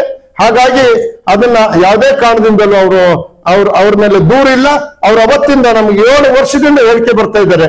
ನಾನು ಎಲ್ಲರಿಗೂ ಹೇಳ್ತಾ ಇದ್ದೀನಿ ಮತ್ತೆ ಜೊತೆಗೆ ಅವ್ರ ಗಮನಕ್ಕೂ ತಂದೆ ಮೊನ್ನೆ, ಅಲ್ಲ ಲಕ್ಷ್ಮಣ ನೀವು ಯಾಕೆ ಇದನ್ನ ಪ್ರಶ್ನೆ ಮಾಡ್ತಾ ಇದ್ದೀರಿ, ನಿಮ್ಮ ಮೇಲೆ ಅದೆಲ್ಲ ದೂರ ಇದೆಯಾ, ಆಪಾದನೆ ಇದೆಯಾ ಹೇಳಿ ಅಂತ. ಎಲ್ಲೂ ಇಲ್ಲ. ನೀವು ಟಿವಿ ಮಾಧ್ಯಮದವರು ಇದ್ರಿ, ಅದನ್ನ ಪ್ರಶ್ನೆ ಮಾಡಬೇಕು. ನಿಮ್ಮ ಮೇಲೆ ಎಲ್ಲಿ ಆಪಾದನೆ ಇದೆ, ನೀವು ಯಾಕೆ ಈ ತರ ಸುಳ್ಳು ಇದನ್ನ ಮಾಡಿ ಪ್ರಚಾರ ಮಾಡ್ತಾ ಇದ್ರಿ? ಇವತ್ತು ಕರಪತ್ರದಲ್ಲಿ ಅವರೆಲ್ಲ ಮಾಡಿದ್ದಾರೆ. ಹಾಗೇನೆ ಇನ್ನೊಂದು ಬಿಲ್ಡಿಂಗ್ ಇಂದ ಇದು ನಾನು ಹೇಳಲೇಬೇಕಾಗುತ್ತೆ. ರೈತ ಯೋಚನೆ ಮಾಡಿರಿ, ಮತ್ತೆ ಬರ್ತೀನಿ ನಿಮ್ಮ ಹತ್ರಕ್ಕೆ, ಮತ್ತೆ ಬರ್ತೀನಿ. ಇನ್ನೊಂದಷ್ಟು ಸಾರ್ವಜನಿಕರು ಕೂಡ ಸುಮಾರು ಕ್ವಶನ್ ಕೇಳಿದ್ದಾರೆ ನಿಮ್ಮನ್ನ, ಆ ಕ್ವಶನ್ಗಳ ಬಗ್ಗೆ. ಇರ್ಲಿ ರವಿ ಅವರೇ, ನೀವು ಕೃಷಿಕರಾಗಿದ್ದು ಒಂದು ಪಾರ್ಟಿನಲ್ಲಿ, ಜನತಾ ದಳದಲ್ಲಿ ಸೇವೆ ಮಾಡಿ ಇದ್ದಂಥವ್ರು. ಈಗ ಈ ಚುನಾವಣೆ ಅಂದಾಗ ದೊಡ್ಡ ಮಟ್ಟದಲ್ಲಿ ದೇವೇಗೌಡರು, ಕುಮಾರಸ್ವಾಮಿ ಅವರು ಒಂದ್ ಕಡೆ ಮಿಂಗಲ್ ಆದ್ರೂ ಕೂಡ ಬಿಜೆಪಿ ದಳ ಹತ್ರಕ್ಕೆ ಬರುವಂತ ಸಿಸ್ಟಮ್ ಇರ್ಲಿಲ್ಲ. ಈ ಸರಿ ಬಂದಿದೆ. ನಿಮ್ಗೆ ಹೆಂಗಾಗಿದೆ ಅಂದ್ರೆ, ಈಗ ಹಳ್ಳಿ ನಮ್ಗೆ ಯಾವ್ದು ಹೇಳ್ತಾರೆ, ಮಗ ಚಟಿ ತೋರಿಸ್ದಂಗಾಗಿದೆ ಅಂತ ಇಟ್ಕೊಳಕ್ಕೆಲ್ಲ ಬಿಡಕ್ಕಲ್ಲ. ದಳದ ಬಿಜೆಪಿ ಆಫೀಸಲ್ಲಿ ಹತ್ತದ ಅಂದ್ರೆ ಅದರ ಮುಜುಗರ. ಈಗ TPCMS, ನೀವು TPCMS ಚುನಾವಣೆ ಸಂದರ್ಭದಲ್ಲಿ ಅದರಲ್ಲೂ ಬಿಜೆಪಿಯವರ ಜೊತೆ ಇದೊಂದು ಅಲಯನ್ಸ್ ಇರೋದ್ರಿಂದ ದೊಡ್ಡ ಮಟ್ಟದಲ್ಲಿ ಇದೆ. ಇರ್ಲಿ, ಬಂದಿದ್ರಿ ಚುನಾವಣೆ ಅಥವಾ TPCMS ಏನ್ ಅನಿಸ್ತದೆ ಸರ್ ನಿಮ್ಗೆ? ನನಗೆ ಅವಿನ್ ಟಿವಿ ವೀಕ್ಷಕರಲ್ಲಿ ನನ್ನ ನಮಸ್ಕಾರಗಳು. ಹಾಗೆ TPCMS ಸದಸ್ಯರು ಸಹ ನನ್ನ ಒಂದು ನಮಸ್ಕಾರಗಳು. ಯಾಕೆ ನಾವು ಬಂದಿದ್ದೀವಿ ಅಂತ ಅಂದ್ರೆ, ನಮ್ಮ ರಾಷ್ಟ್ರೀಯ ನಾಯಕರಾದ ದೇವೇಗೌಡರು ಮತ್ತೆ ಕುಮಾರಸ್ವಾಮಿ ಅವರು ಇದು NDA ಇರೋದ್ರಿಂದ ಅವರ ಆದರ್ಶದಂತೆ ಅವರ ಡೈರೆಕ್ಷನ್ ಪತ್ರಿಕಾ ಸಂದರ್ಶನ ಮಾಡಿದ್ರು ದೇವೇಗೌಡರು. ಮೊನ್ನೆ ಸ್ಥಳೀಯ ಸಂಸ್ಥೆಗಳಿಂದ ಹಿಡಿದು ಪಾರ್ಲಿಮೆಂಟ್ ವ್ಯವಸ್ಥೆವರೆಗೂ ನಾವು NDA ಜೊತೆ ಹೋಗ್ಬೇಕು, ಯಾವುದೇ ಒಂದು ಗೊಂದಲ ಇಲ್ದಂಗೆ NDA ಜೊತೆ ಹೋಗ್ಬೇಕು ಅನ್ನೋ ಒಂದು ನಮಗೆ ರೆಕಾರ್ಡ್ ಕಳಿಸಿರೋದ್ರಿಂದ ಅವರು ಆ ದೃಷ್ಟಿಯಲ್ಲಿ ನಾವು ಕೂತ್ಕೊಂಡು ಚರ್ಚೆ ಮಾಡಿ NDA ಜೊತೆಲಿ ಹೋಗ್ಬೇಕು ಅಂತ ನಮ್ಮ ಪಾರ್ಟಿ ಕಾರ್ಯಕರ್ತರನ್ನೆಲ್ಲ ಒಂದು 2-3 ಮೀಟಿಂಗ್ ಮಾಡಿ, ಯಾಕಂದ್ರೆ ತಾವ್ ಹೇಳಿದ್ರಿ ಸ್ವಲ್ಪ ಡಿಸ್ಟರ್ಬೆನ್ಸ್ ಇರುತ್ತೆ ಅನ್ನೋದು, ಅದನ್ನೆಲ್ಲದೂ ಸರಿ ಮಾಡ್ತಿದ್ದು. ಯಾಕಂದ್ರೆ ಅದಕ್ಕೆ ತೊಂದರೆ ಹಂಗೇನೆ ನಮ್ಗೆ ಮುಜುಗರ ಇಲ್ಲ. ಯಾಕಂದ್ರೆ ನಾವು ರಾಷ್ಟ್ರೀಯ ನಾಯಕರು ಹೇಳಿದ್ಮೇಲೆ ಹತ್ತಲೇಬೇಕಾಗುತ್ತೆ. ಅದಕ್ಕೆ ಹತ್ತಿದೀವಿ, ನಾವು ಸಹಕಾರ ಪೂರ್ಣ ಕೊಡ್ತೀವಿ, ಗೆಲುವಿಗೆ ಶ್ರಮ ಪಡ್ತೀವಿ ಅಂತ ಹೇಳ್ತಾ, ಅದೇ ತರದಲ್ಲೂ ನಾವು, ಯಾಕಂದ್ರೆ TPCMS ಅಲ್ಲಿ ಅಂದ್ರೆ ಇದು ರಾಜಕೀಯ ಅಲ್ಲ ಅನ್ನೋದು ಒಂದು ಯಾರೋ ಮಾತುಗಳು ಹೇಳ್ತಾರೆ. ಬಟ್ ಇದು ಫೌಂಡೇಶನ್ ಇದ್ದಂಗೆ. ಈಗ ನೀವು ಫೌಂಡೇಶನ್ ನ ಭದ್ರವಾಗಿ ಕಟ್ಟಿದ್ರೆ ಮಾತ್ರ ನೀವು ಆ ಮೇಲ್ ಕಟ್ಬೇಕು, ಮೇಲ್ ಆದ್ಮೇಲೆ ಮಾತ್ರ ನಿಮ್ಗೆ ಕಣ್ಣಿಗೆ ಕಾಣೋದು, ಕೆಳಗ್ ಫೌಂಡೇಶನ್ ಕಲ್ಲಿಗೆ ಕಾಣಲ್ಲ. ಇವತ್ತು ಆ ಟೈಪಿಗೆ ನಾವು ಭದ್ರ ಹಾಕ್ಬೇಕಾಗಿದೆ ಅದ್ರ ದೇಶದಿಂದ. ಮತ್ತೆ ನಮ್ಮ ಪಕ್ಷ ಇದಕ್ಕೆ ಯಾವುದೇ ಇದಾದ್ರೂ ಯಾರೇ ಒಂದು ರೈತರಿಗೆ, ಇದು ರೈತರ ಸಂಘ ಸಂಸ್ಥೆ, ಇದರಲ್ಲಿ ಕಳಪೆ ಗೊಬ್ಬರಗಳ ಹಿಂದೆ ಎಲ್ಲ ಬಂದು ಅಂತಾಯ್ತು. ನಾವು ಸಹ ಜಿಲ್ಲಾಧಿಕಾರಿಗಳ ಹತ್ರ ಹೋಗ್ತಿದ್ದು, ನಿಂಗೇನಾದ್ರು MLA ಆದಾಗ ಅಲ್ಲಿ ಹೋಗಿ ಜಿಲ್ಲಾಧಿಕಾರಿಗಳ ಕಚೇರಿ ಮುಂದೆ ನಾವು ಗೊಬ್ಬರನೆಲ್ಲ ಸುರಿದ್ಬಿಟ್ಟು ಅಲ್ಲೂ ಸಹ ನಮ್ಮ ಮನವಿನ ಇಟ್ಟು ಅದನ್ನ ಸರಿಪಡಿಸಿ ಇದ್ರ ಬಗ್ಗೆ ಗೊಬ್ಬರ ಎನ್ಕ್ವೈರಿ ಮಾಡ್ಕೊಂಡು ರಾಜಕಾರಣ ಒತ್ತಡದಿಂದ ಅದನ್ನ ಅಲ್ಲಿಗೆ ಹೋಯ್ತು. ಈಗ ಸಹ ನಾವು ನಮ್ಮಲ್ಲಿ ನಮ್ಮ NDA ಬಿತ್ತು ಕೂತ್ರು, ಯಾಕಂದ್ರೆ ಒಳ್ಳೆ ಹುಡುಗರಿದ್ದಾರೆ, ಒಳ್ಳೆ ಸ್ಪಿರಿಟ್ ಆಗಿ ಕೆಲಸ ಮಾಡಂತಾರೆ ಇದ್ದಾರೆ.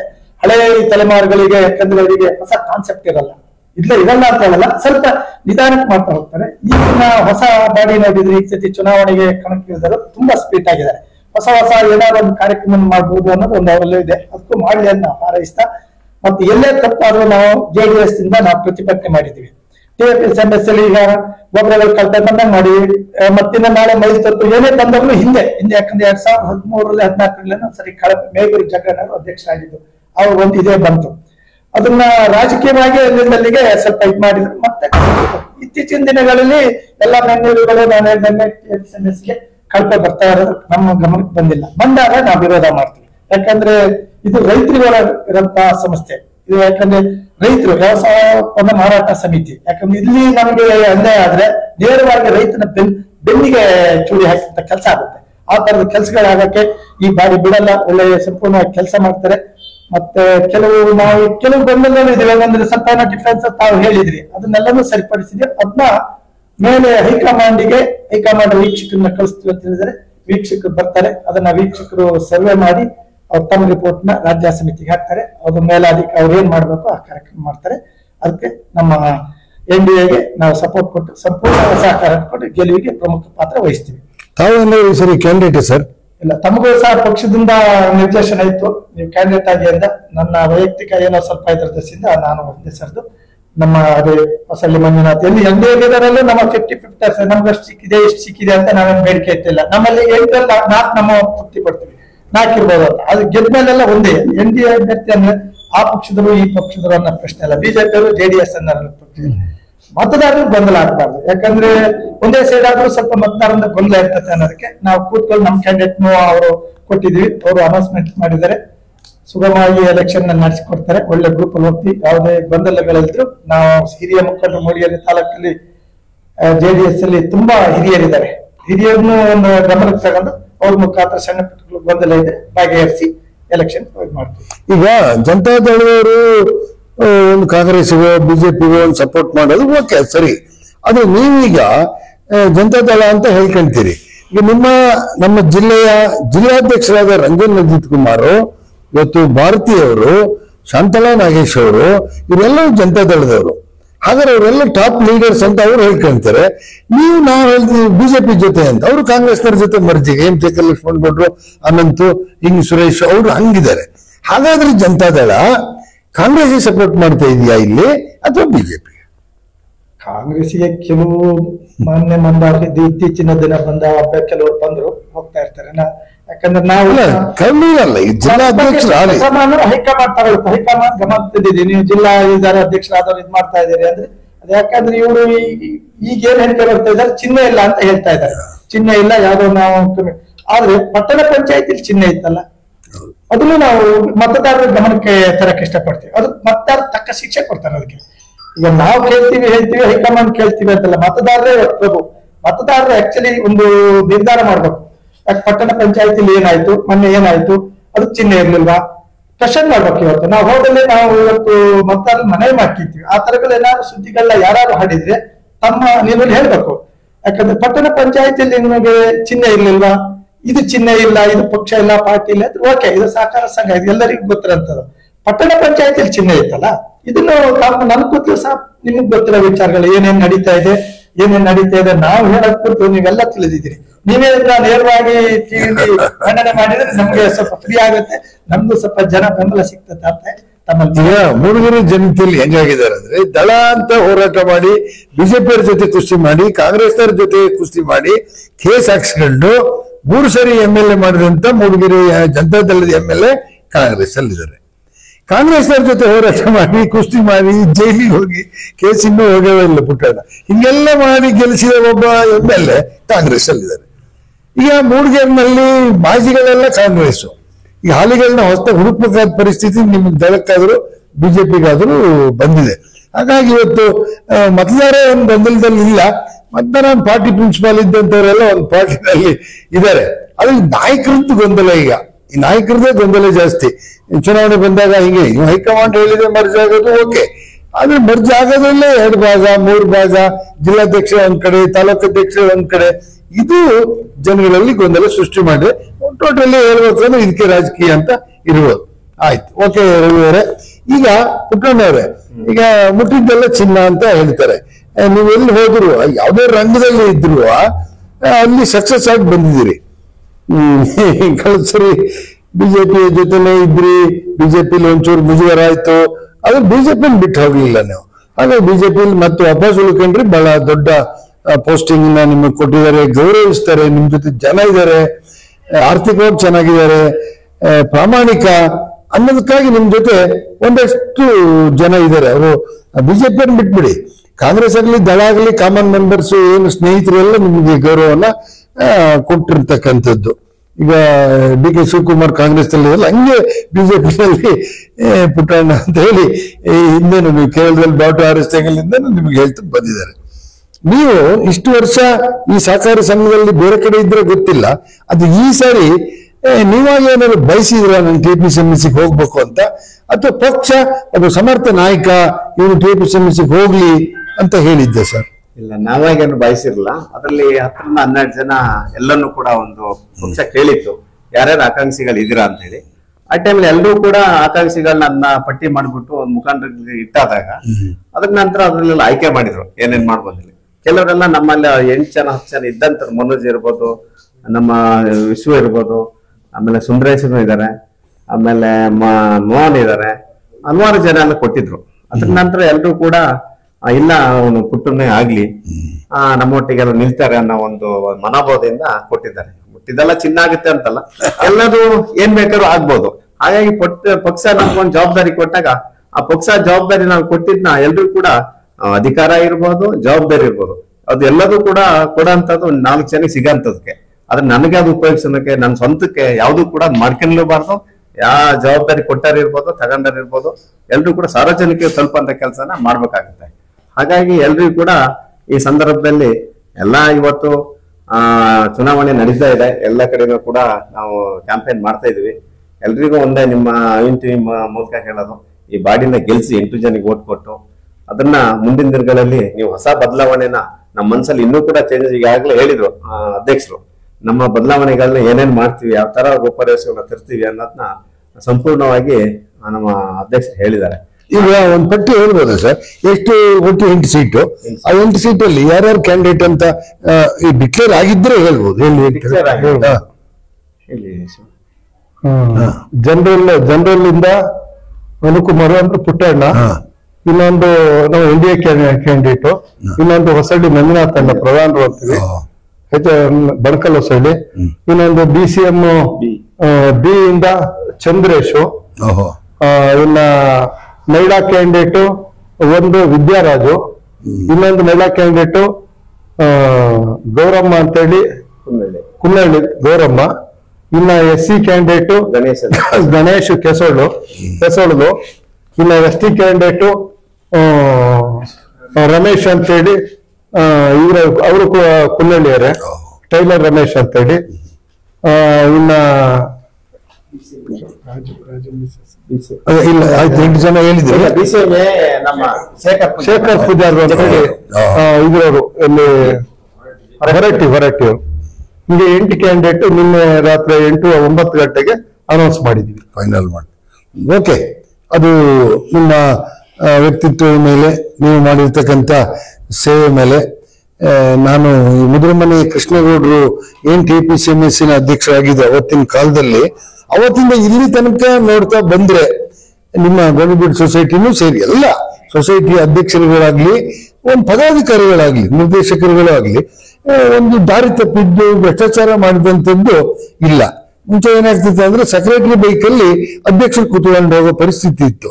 ಅವತ್ತೊಂದಷ್ಟು ಗೋಲ್ಮಾಲ್ ಆಗಿದೆ. ಆದ್ರೆ ಇವತ್ತು ಅಧ್ಯಕ್ಷರ ಕಾರಲ್ಲಿ ಸೆಕ್ರೆಟರಿ ಕೂರೋದಿಲ್ಲ, ಸೆಕ್ರೆಟರಿ ಬೇರೆ ವೆಹಿಕಲ್ ಇದೆ. ಹಾಗಾಗಿ ಇವತ್ತೇನು ಭ್ರಷ್ಟಾಚಾರ ನಡೆದಂತ ಉದಾಹರಣೆಗಳಿಲ್ಲ. ಅದು ನಿಮ್ಮ ಗೋಣಿಬೀಡು ಸೊಸೈಟಿನೇ ಬಹಳ ಉತ್ತಮವಾದ ಒಂದು ಉದಾಹರಣೆ. ಭ್ರಷ್ಟಾಚಾರ ರಹಿತವಾಗಿರ್ತಕ್ಕಂಥ ಒಂದು ಸೊಸೈಟಿ. ಆ ಸೊಸೈಟಿಯಿಂದ ಬಂದವರು ನೀವು ಅಂದಾಗ ಒಂದಷ್ಟು ನಿಮ್ಗೆ ಗತ್ತು, ಗಾಂಭೀರ್ಯ, ಯಾಕೆ ಭ್ರಷ್ಟಾಚಾರ ಇಲ್ಲಲ್ಲ, ಒಂದು ತಾಕತ್ತು, ನೇರ ನುಡಿ ಎಲ್ಲ ಇರುತ್ತೆ. ನೀವು ಶೋನಲ್ಲಿ ಕಂಟೆಸ್ಟ್ ಮಾಡಲ್ಲ ಸರಿ? ನಾವು ಮಾಡ್ತೀವಿ. ನಾವು ಎ ಕ್ಯಾಟಗರಿಯಿಂದ ಬರ್ತೀವಿ. ನಾವು 14 ಸೊಸೈಟಿ ಇದೆ. 14 ಸೊಸೈಟಿಯಿಂದ 5 ಜನನ್ನ ಆಯ್ಕೆ ಮಾಡ್ತಾರೆ. ಓಕೆ ನೋಡಿ ಶಿವಣ್ಣರೇ, ಇನ್ನೊಂದು TPCMS ಬಗ್ಗೆ ಸಾರ್ವಜನಿಕರಿಂದ ಒಂದು ಪ್ರಶ್ನೆ. ಯಾಕಂದ್ರೆ ರವಿನೂ ಹೇಳಿ ರೈತರದ್ದೇ ಇದು ರೈತರದ್ದೇ ಅಂತ ಹೇಳಿ. ರವಿನೂ ಕೂಡ ಕಾಫಿನೂ ಬೆಳಿತಾರೆ, ಮೆಣಸು ಬೆಳಿತಾರೆ, ಅಡಿಕೆ ಬೆಳಿತಾರೆ. ಹಾಗಾದ್ರೆ ಈ ಮೂಡಿಗೆರೆ TPCMS ಕೋಟ್ಯಾಂತರ ರೂಪಾಯಿ ವ್ಯವಹಾರವನ್ನ ಮಾಡುತ್ತೆ. ಉದಾಹರಣೆಗೆ ಕಳಸ 500 ಕೋಟಿಗೂ ಮೀರಿ ವ್ಯವಹಾರ ಮಾಡುತ್ತೆ. ಅಲ್ಲೂ ಕೂಡ ಮಂಜಪ್ಪಯ್ಯ ಅಂತ ಒಬ್ಬ ಪ್ರಾಮಾಣಿಕ ವ್ಯಕ್ತಿ ಇರೋದ್ರಿಂದ ಅಲ್ಲಿ ಸೊಸೈಟಿಯಿಂದ ಜನಗಳಿಗೆ ಬಹಳಷ್ಟು ಅನುಕೂಲ ಆಗ್ತಿದೆ. ಕಾಫಿ ಪ್ರೊಸೆಸಿಂಗ್ ಇರ್ಬೋದು, ಅಡಿಕೆದಿರ್ಬೋದು, ಮೆಣಸಿಂದಿರ್ಬೋದು, ಬಹಳ ಪ್ರೊಸೆಸಿಂಗ್ ನಡೀತಾ ಇದೆ. ಹೊಸ ಬಿಲ್ಡಿಂಗ್ ಬೇಕಾದಷ್ಟು ಮಾಡ್ತಾ ಇದೆ. ಆದ್ರೆ TPCMS ಮೂಡಿಗೆರೆದು ನೀವು ಇತ್ತೀಚೆಗಂತೂ ರೈತ ಭವನಕ್ಕೆ ಸೆಟ್ಲ್ ಆಗ್ಬಿಟ್ಟಿದ್ದೀರಿ. ಒಂಥರ ಬಿಳಿ ಆನೆ ಅಂತ. ನಿಮ್ಗೆ ರೈತ ಭವನ ಇಲ್ಲ ಅಂದ್ರೆ TPCMS ನಡೆಯಲ್ಲ ನಾಳೆ ಅನ್ನೋ ಒಂದು ಮಟ್ಟಕ್ಕೆ ಹೋಗಿದ್ರಿ.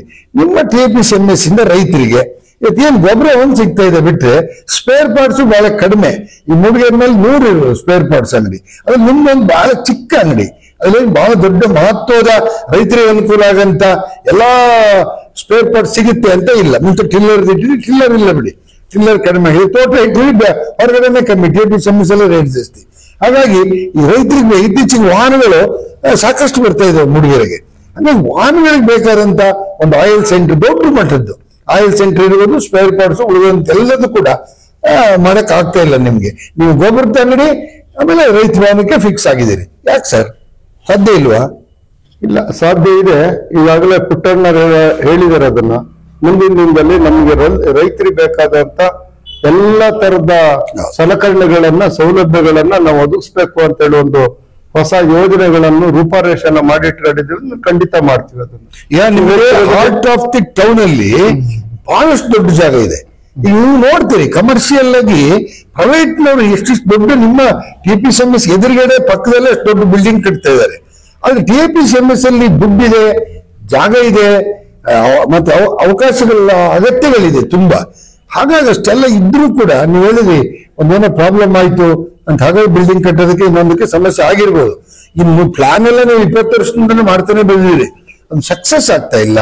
ಮೂಡಿಗೆರೆ TPCMS ಅಂದ್ರೆ ಒಂಥರ ಹಾಲ್ ಸೋಡ್ದಂತ ಆಗುತ್ತೆ ನೋಡ್ರಿ. ಅಷ್ಟು ದೊಡ್ಡದು, ತಾಲೂಕಿಗೆ ಇಡೀ ಅಕ್ಕಿ ಒದಗಿಸ್ತೀರಿ, ಇಡೀ ತಾಲೂಕಿಗೆ ಗೊಬ್ಬರ ಕೊಡ್ತೀರಿ, ತುಂಬಾ ಸಾಲ ಬಂದ್ಬಿಟ್ಟು ಇನ್ನೆಲ್ಲ ಕೊಡ್ತೀರಿ ಹೆಚ್ಚು ಕಡಿಮೆ ಅಂತ ಕಾಣುತ್ತೆ. ಹಾಗಾಗಿ ಆ ಬೆಳವಣಿಗೆ ಕುಂಠಿತ ಅಂತ ನಿಮ್ಮ ಅಧಿಕಾರ ಅವಧಿನಲ್ಲೂ ನಿಮಗೆ ಅಥವಾ ಡೈರೆಕ್ಟರ್ ಆದಾಗ ನೀವು ಅಧ್ಯಕ್ಷ ಆದಾಗ ನಿಮಗೆ ಅನ್ಸಿಲ್ಲ ಸರ್? ಅದು ಖಂಡಿತ ಅನಿಸಿದೆ. ಅದು ನಾವು ಆಡಳಿತ ಮಂಡಳಿ ಒಳಗಡೆ ಸಾಕಷ್ಟು ಚರ್ಚೆನೂ ಮಾಡಿದೀವಿ ನಾವು. ಅದಕ್ಕೆ ಕೆಲವು ನಮ್ಗೆ ಅಡೆತಡೆಗಳನ್ನು ಇದೆ. ಈಗ ನಮ್ದೇ ಬಿಲ್ಡಿಂಗ್ ಗಳಲ್ಲಿ ಇದರಲ್ಲಿ ಕಾಂಪ್ಲೆಕ್ಸ್ ಅಲ್ಲಿ ಮಾಡೋದು ಅಂತ ಈಗ ನಾವು ಅದಕ್ಕೆ ಏನು ಯೋಚನೆ ಮಾಡಿದೀವಿ ಅಂತಂದ್ರೆ, ನೀವು ಒಂದು ಒಳ್ಳೆ ಸಲಹೆ ಕೊಟ್ರಿ. ಇನ್ನೊಂದು ಅದೆಲ್ಲಕ್ಕಿಂತ ಮುಂಚೆ ರೈತ ಭವನಕ್ಕೆ ನೀವು ಯಾಕೆ ಒತ್ತು ಕೊಡ್ತಾ ಇದೀರಿ ಅಂತ. ಬಹುಶಃ ರೈತ ಭವನ ಇಲ್ಲ ಅಂತಂದ್ರೆ ನಮ್ TPCMS ನಡೆಯೋದು ಕಷ್ಟ ಅನ್ನೋದು ನೀವು ಹೇಳಂಗೆ ಅದು 100% ಸತ್ಯ. ಯಾಕೆಂದ್ರೆ ರೈತ ಭವನದಲ್ಲಿ ನಮಗೆ ಬರ್ತಕ್ಕಂಥ ಆದಾಯ 35ರಿಂದ 40 ಲಕ್ಷ ರೂಪಾಯಿ. ನಾವು ಸರ್ವ ಸದಸ್ಯರ ಸಭೆ ಒಳಗಡೆ ಅದನ್ನ ನಾವು ಆಡಿಟ್ ವರದಿನ ಮಂಡನೆ ಮಾಡಿದಾಗ ನಮ್ಮ ಲಾಭ ಬಹಳ ಕಮ್ಮಿ. ಈ ಸಲ 12 ಲಕ್ಷ, ನಮ್ದು ನಿವ್ವಳ ಲಾಭ 12 ಲಕ್ಷ, ರೈತ ಭವನದಿಂದ ಬರ್ತಕ್ಕಂಥದ್ದು 35 ಲಕ್ಷ.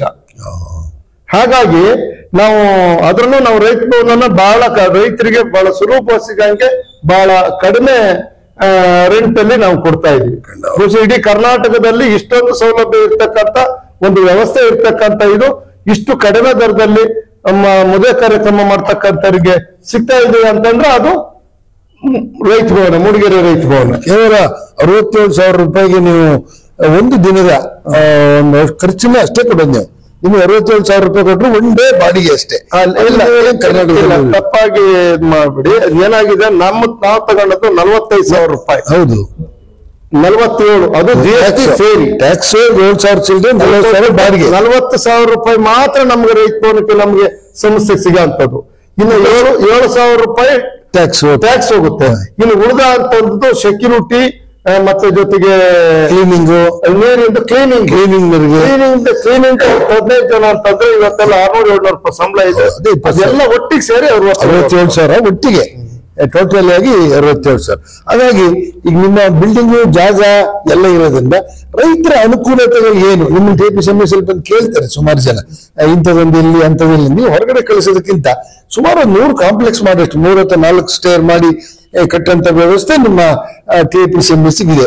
ದಯವಿಟ್ಟು ಸರ್, ಈಗ ವಯಸ್ಸಾದವ್ರದ್ದು ಬಿಡಿ, ನೀವು ಯಂಗ್ಸ್ಟರ್ಸ್ ಆಗಿರೋದ್ರಿಂದ ಮತ್ತೆ ಹಾಲಿ ಸೊಸೈಟಿಲಿ ನೀವು ಇರೋದ್ರಿಂದ ದೊಡ್ಡ ಹಾಲು ಆ ಗೋಣಿಬೀಡಲ್ಲಿ ನೋಡಿದ್ರೆ ಸೊಸೈಟಿ ಒಂದು ಒಳ್ಳೆ ಅಚ್ಚುಕಟ್ಟಾಗಿ ಎಲ್ಲ ಕಡೆ ಇದೆ, ಬಂಕಲವಿದೆ, ಕಳಸದಲ್ಲಿದೆ. ಆದ್ರೆ ಗೋಣಿಬೀಡು ಬಹಳ ಅಚ್ಚುಕಟ್ಟಾಗಿ ಎಲ್ಲೂ ಕೂಡ ಒಂದೇ ಒಂದು ಭ್ರಷ್ಟಾಚಾರದ ಕೂಗು ಇನ್ನೊಂದು ಇಲ್ಲದೆ ಇರುವಂಥದ್ದು ನಿಮ್ ಅಂತ ಸೊಸೈಟಿಯಿಂದ ಬಂದಂಥವ್ರು. ಮತ್ತೆ ನಿಮ್ಗೆ ಅಭ್ಯಾಸ ಆಗಿದೆ ಜನಗಳಿಂದ ಬಯಸ್ಕೊಂಡು ಜನಗಳ ಬೇಡಿಕೆಗಳನ್ನ ಕೇಳುವಂಥದ್ದು ನಿಮ್ಗೆ ಅಭ್ಯಾಸ. ಯಾಕಂದ್ರೆ ತಾವು ಜಿಲ್ಲಾ ಪಂಚಾಯತಿ ಸದಸ್ಯರಾಗಿದ್ದಂಥವ್ರು. ಹಾಗಾಗಿ ಬರೀ ಸೊಸೈಟಿಲಾದ್ರೆ ಮೆಂಬರ್ಗಳನ್ನ ನೋಡ್ತೀರಿ. ಜಿಲ್ಲಾ ಪಂಚಾಯತಿ ಅವ್ರು ಹಂಗಲ್ಲ, ಪ್ರತಿ ಮನೆಗೆ ಹೋಗಿದಿರಿ, ಬೆನ್ ತಟ್ಟಿದ್ದಾರೆ, ಶಬಾಷ್ ಅಂದರೆ ನಿಂಪದಲ್ಲಿ ಕೆಲಸ ಮಾಡಿದಿರಿ. ಹಾಗಾಗಿ ನಿಮಗೆ ಸಮಸ್ಯೆಗಳ ಬಗ್ಗೆ ಬಹಳಷ್ಟು ಅರಿವಿದೆ. ಮುಂದಿನ ದಿನಗಳಲ್ಲಿ ಅದನ್ನ ಬಹಳ ಅಚ್ಚುಕಟ್ಟಾಗಿ ಮಾಡಿ ಶಿವೇಗೌಡ್ರೆ. ನೀವು ಈ ಸರಿ ಯಾರು ಓಟ್ ಹಾಕ್ಲಿ ಬಿಡ್ಲಿ, ಯಾವ ಪಕ್ಷರಿಗೆ ಬಿಡ್ಲಿ, ನೀವು ಮತ್ತೆ ಸೊಸೈಟಿಗೆ ಬಂದೇ ಬರ್ತೀರಿ TPCMSಗೆ. ಹಾಗಾಗಿ ಇನ್ನೊಂದು 5 ವರ್ಷ ನಿಮ್ಗೆ ಅಧಿಕಾರ ಸಿಕ್ಲಿ ಬಿಡ್ಲಿ ಡೈರೆಕ್ಟರ್ ಆಗಿ ಇದ್ದೇ ಇರ್ತೀರಿ. ನಿಮ್ಮ ಒಂದು ಪ್ರಾಮಾಣಿಕತನ, ನಿಮ್ಮ ತಾಕತ್ತು ಮೇಲಾದ್ರೂ ಕೂಡ ಪಕ್ಷನು ನಿಮ್ದು ತಾಕತ್ತಾಗಿ ಇರೋದ್ರಿಂದ ಒಂದು 5 ವರ್ಷದಲ್ಲಿ ಒಂದು ಒಳ್ಳೆ ಕೆಲಸ ಮಾಡಿ ಸರ್ ಅಂತ ಹೇಳಕ್ ಇಷ್ಟಪಡ್ತೀನಿ. ರವಿ ಅವರೇ, ಈಗ ನೀವು ಚುನಾವಣೆಗೆ ನಿಲ್ಬೇಕು ಅಂತ ಹೇಳಿದ್ರು, ಬೇಡ ಅಂತ ಹೇಳಿದ್ರಿ, ಅವಕಾಶ ಇದೆ, ಇನ್ನು ಏಜ್ ಇದೆ, ನಿಮ್ಗೇನು ತೊಂದರೆ ಇಲ್ಲ. ಆದ್ರೆ ಜನತಾ ದಳ ಇವತ್ತು BJP ಒಟ್ಟಿಗೆ ಹೋಗ್ತಾ ಇದೆ. ಈ ತರ ಸೊಸೈಟಿಗೆ ಚುನಾವಣೆಯಲ್ಲಿ ನಾವು NDA ಪರ ಇದೀವಿ ಅಂತ ಹೇಳಿದಾಗ, ನೀವು ಮತದಾರರ ಹತ್ರ ಹೋದಾಗ ನೀವ್ಯಾಕೆ ಸೇರ್ಕೊಂಡ್ರಿ BJPಗೆ ಅಂತ ಎಲ್ಲ ಯಾರು ಕ್ವಶನ್ ಮಾಡ್ಲಿಲ್ಲ ಸರ್? ಮಾಡ್ಲಿಲ್ಲ. ತುಂಬಾ ಸಂತೋಷನ ವ್ಯಕ್ತಪಡಿಸ್ತಾರೆ. ಯಾಕಂದ್ರೆ ರಾಷ್ಟ್ರ ನಾಯಕರು ಮತ್ತೆ ರಾಜ್ಯದಲ್ಲಿ ನಮ್ಮ ರೈತ ಪರ ಹೋರಾಟಗಾರ ಕುಮಾರಸ್ವಾಮಿಯವರು ಯಾವಾಗಲೂ ರೈತರ ಪರನೇ ಹೋರಾಟ ಮಾಡ್ಕೆ ಬಂದರು. ಸಾಲ ಮನ್ನದಿರಬಹುದು, ತುಂಬಾ ಯೋಜನೆಗಳು ಮುಖ್ಯಮಂತ್ರಿಗಳಾದಾಗ ವಿಶೇಷವೇ ಸೈಕಲ್, ಭಾಗ್ಯ ಜ್ಯೋತಿ, ತುಂಬಾ ವಿಚಾರ ಸಾಲ ಮನ್ನಾಗಳು ಅದೆಷ್ಟೋ ಸಾವಿರಾರು ಕೋಟಿಗಳನ್ನು ಮಾಡಿದ್ರು. PNB ಬ್ಯಾಂಕ್ ಅಲ್ಲಿ ಮುಖ್ಯಮಂತ್ರಿ ಆದಾಗ ಸಾಲ ಮಾಡಿ ಅದನ್ನು ತುಂಬಾ ಹರ್ಷ ವ್ಯಕ್ತಪಡಿಸ್ತಾರೆ. ನೀವು ಇದನ್ನೇ ಮೊದಲೇ ಮಾಡ್ಬೇಕಾಗಿತ್ತು, ಈಗ ತುಂಬಾ ಲೇಟ್ ಆಯ್ತು, ಆದ್ರೂ ಇಲ್ಲಾದ್ರೂ ಬಂದಿದ್ದೀರಿ, ಮಾಡಿದ್ದೀರಿ. ನಿಮಗೆ ನಮ್ಮ ಸಂಪೂರ್ಣ ಸಹಕಾರನ ನಾವು ಮತದಾರರಾಗಿ ನಾವು ಕುಮಾರಸ್ವಾಮಿ, ದೇವೇಗೌಡರು ಮತ್ತು ಇವತ್ತು ಹೊಸ ಮೋದಿಜಿಯವರು ಪ್ರಧಾನಮಂತ್ರಿ ಆಗಿದ್ರು. ಕೆಲವು ಸಲಹೆಗಳನ್ನ ದೇವೇಗೌಡರು ಕೇಳಿ ತಗೊಳ್ತಾರೆ, ಅವ್ರಿಗೆ ಹೋದಾಗ ಗೌರವ ಕೊಡ್ತಾರೆ. ಅವರ ಏನು ರೈತರ ಪರ ಸಲಹೆಗಳನ್ನ ತಕ್ಕೊಂಡು ಅದನ್ನು ಸಹ ಕೆಲವು ರಾಜ್ಯಗಳಿಗೆಲ್ಲ ವಿಶೇಷವಾಗಿ ಅವರ ಸಲಹೆಗಳನ್ನ ಕಾರ್ಯಕರ್ತರಿಗೆ ತರ್ತಾ ಇದ್ದಾರೆ. ಅದಕ್ಕೆ ನಮ್ಗೆ ತುಂಬಾ ಹರ್ಷ ಇದೆ. ಕಾರ್ಯಕರ್ತರಿಗಂತೂ ತುಂಬಾ ಹರ್ಷ ಇದೆ. ಲೀಡರ್ಗಳು ಬರ್ತಾರೆ, ಕೆಲವು ಬರ್ತಾರೆ ಹೋಗ್ತಾರೆ ಇರಬಹುದು. ಯಾಕಂದ್ರೆ ಜನತಾದಳ ಹಿಂದಿಂದ ಸರ್ಕಾರಿ ಬಸ್ ಇದ್ದಂಗೆ ಕೆಲವು ಕಷ್ಟಪಟ್ಟು ತುಂಬಾ ಹತ್ತಾರೆ, ಹತ್ತಕ್ಕಿಲ್ಲ ನಮ್ಗೆ. ಇನ್ನು ಲಾಸ್ಟಿಗೆ ಹೋಗಿ ಚಿಕ್ಕಮಗಳೂರಿಗೆ ನಾವು ನಿಲ್ಲಿಸ್ಬೇಕಾರೆ ನಮ್ಮ ಬಸ್ ದಳಾನ ಬಸ್ ಫುಲ್ ಇರುತ್ತೆ. ನಮ್ಗೆ ಆ ನಂಬಿಕೆ ನಮ್ಮ ರಾಜ್ಯ ನಾಯಕರು ಈಗಿನ ಇದರಲ್ಲಿ ನಿಖಿಲ್ ಕುಮಾರಸ್ವಾಮಿ ಅವರು ತುಂಬಾ ಸಂಘಟನೆ ಮಾಡ್ತಾ ಇದ್ದಾರೆ, ತುಂಬಾ ಒಳ್ಳೆ ಯೋಜನೆಗಳು ಹಾಕ್ತಿದ್ದಾರೆ. ಆ ದೃಷ್ಟಿಯಿಂದ ನಾವು NDA ಜೊತೆ ಕೈ ಜೋಡಿಸ್ತೀವಿ. ಇದನ್ನ ಗೆಲುವನ್ನ ಅವರಿಗೆ ನಾವು ತಂದ್ಕೊಡ್ತೀವಿ. ಇವರು ನೀವು ಹೇಳಿದ್ರಿ ಕೆಲವು ಬೇಡಿಕೆಗಳನ್ನ ಅಂತ, ನಾವು ಸಹ ಇದ್ರ ಬಗ್ಗೆ ಇವ್ರು ಗೆದ್ದ ಮೇಲೆ ಬಾಡಿಗೆ ಒತ್ತಡನ ಮಾಡ್ತೀವಿ. ಯಾಕಂದ್ರೆ ತುಂಬಾ ಕಾಂಪ್ಲೆಕ್ಸ್ ಮಾಡ್ಬೇಕು, ಸರಿ 5 ವೆಹಿಕಲ್ಸ್ ಸ್ಪೇಸ್ ಪಾರ್ಕ್ ಮಾಡ್ಬೇಕು, ಗೊಬ್ಬರಗಳನ್ನ ಇನ್ನೂ ಗೋಡನ್ಗಳನ್ನ ಜೋಡಿಸ್ ಮಾಡ್ಬೇಕು. ಯಾಕಂದ್ರೆ ಟ್ರಾಫಿಕ್ ಟ್ರಾಫಿಕ್ ಸಮಸ್ಯೆ ಇದೆ ಇಲ್ಲಿ. TFSMS ಇಂದ ಗೊಬ್ಬರ ತಗೊಂಡು ಲೋಡ್ ಮಾಡ್ಕೊಂಡು ಹೋಗ್ತೀನಿ ಅಂದ್ರೆ ಲಾರಿಗಳನ್ನ ಅಥವಾ ವೆಹಿಕಲ್ಸ್ ಗಳನ್ನ ಸಣ್ಣ ಪುಟ್ಟ ಕಷ್ಟ ಆಗ್ತದೆ. ಅದನ್ನು ಸಹ ದೂರಕ್ಕೆ ಅಲ್ಲಿ ರೈತರ ಕಡೆಗೆ ಸ್ಥಳಾಂತರ ಮಾಡಿಸಿ ನಮಗೆ ರೈತರಿಗೆ ಒಳ್ಳೆ ಕಾರ್ಯಕ್ರಮ ಹಾಲಿ ಮಾಜಿ ಅಧ್ಯಕ್ಷ ಹಾಲಿ ಅವರಿದ್ದಾರೆ. ಅಲ್ಲೂ ಸಹ ನಾವು ಬಾಡಿ ಬಂದ ಮೇಲೆ ನಮ್ಮ ಪಕ್ಷದ ವತಿಯಿಂದ ಮನವಿ ಮಾಡ್ತಿದ್ವಿ.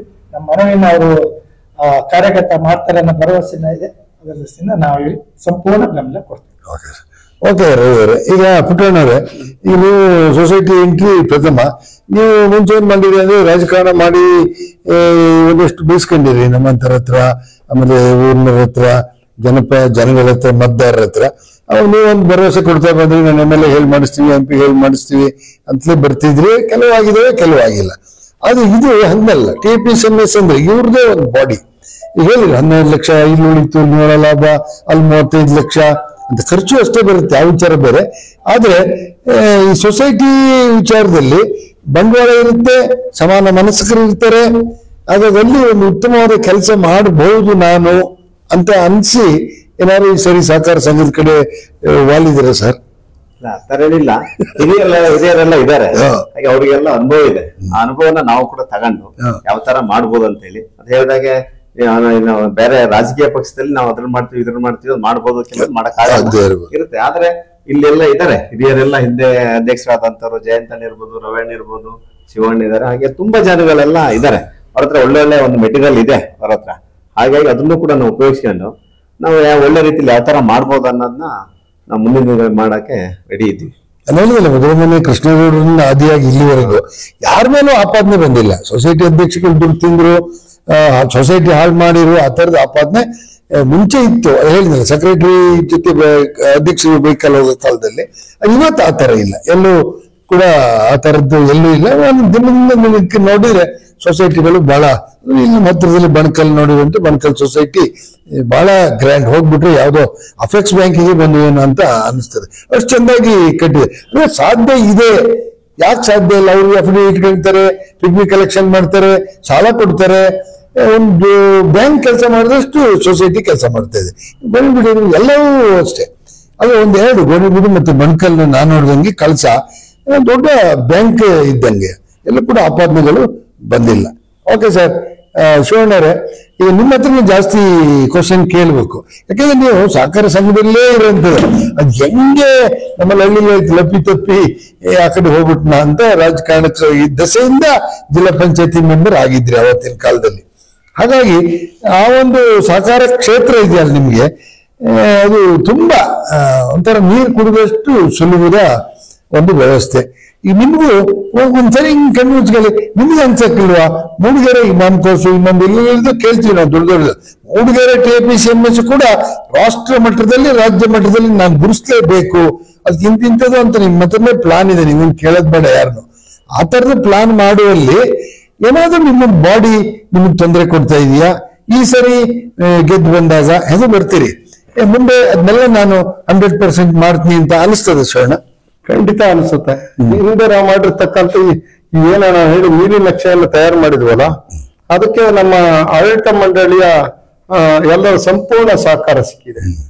ಹಾಗಾಗಿ ನಾವು ಮುಂದೆ ಬರ್ತಕ್ಕಂಥವ್ರು ಅವ್ರನ್ನ ಮನವೊಲಿಸಿ ಮಾಡಬಹುದು ಅನ್ನೋ ಒಂದು ದೃಢ ನಂಬಿಕೆನೂ ಸಮೇತ ನಮಗಿದೆ. ಅದರಲ್ಲಿ ಎರಡನೇ ಮಾತಿಲ್ಲ. ಈಗೆಲ್ಲ ಒಳ್ಳೆ ತಂಡನ ಹಿಂದೆ ಆಗಿದೆ, ಕೆಲವೆಲ್ಲ ಸಣ್ಣ ಪುಟ್ಟ ಇದರಲ್ಲಿ ಪಾರ್ಟಿ ಅಂದ್ಮೇಲೆ ಬರುತ್ತೆ.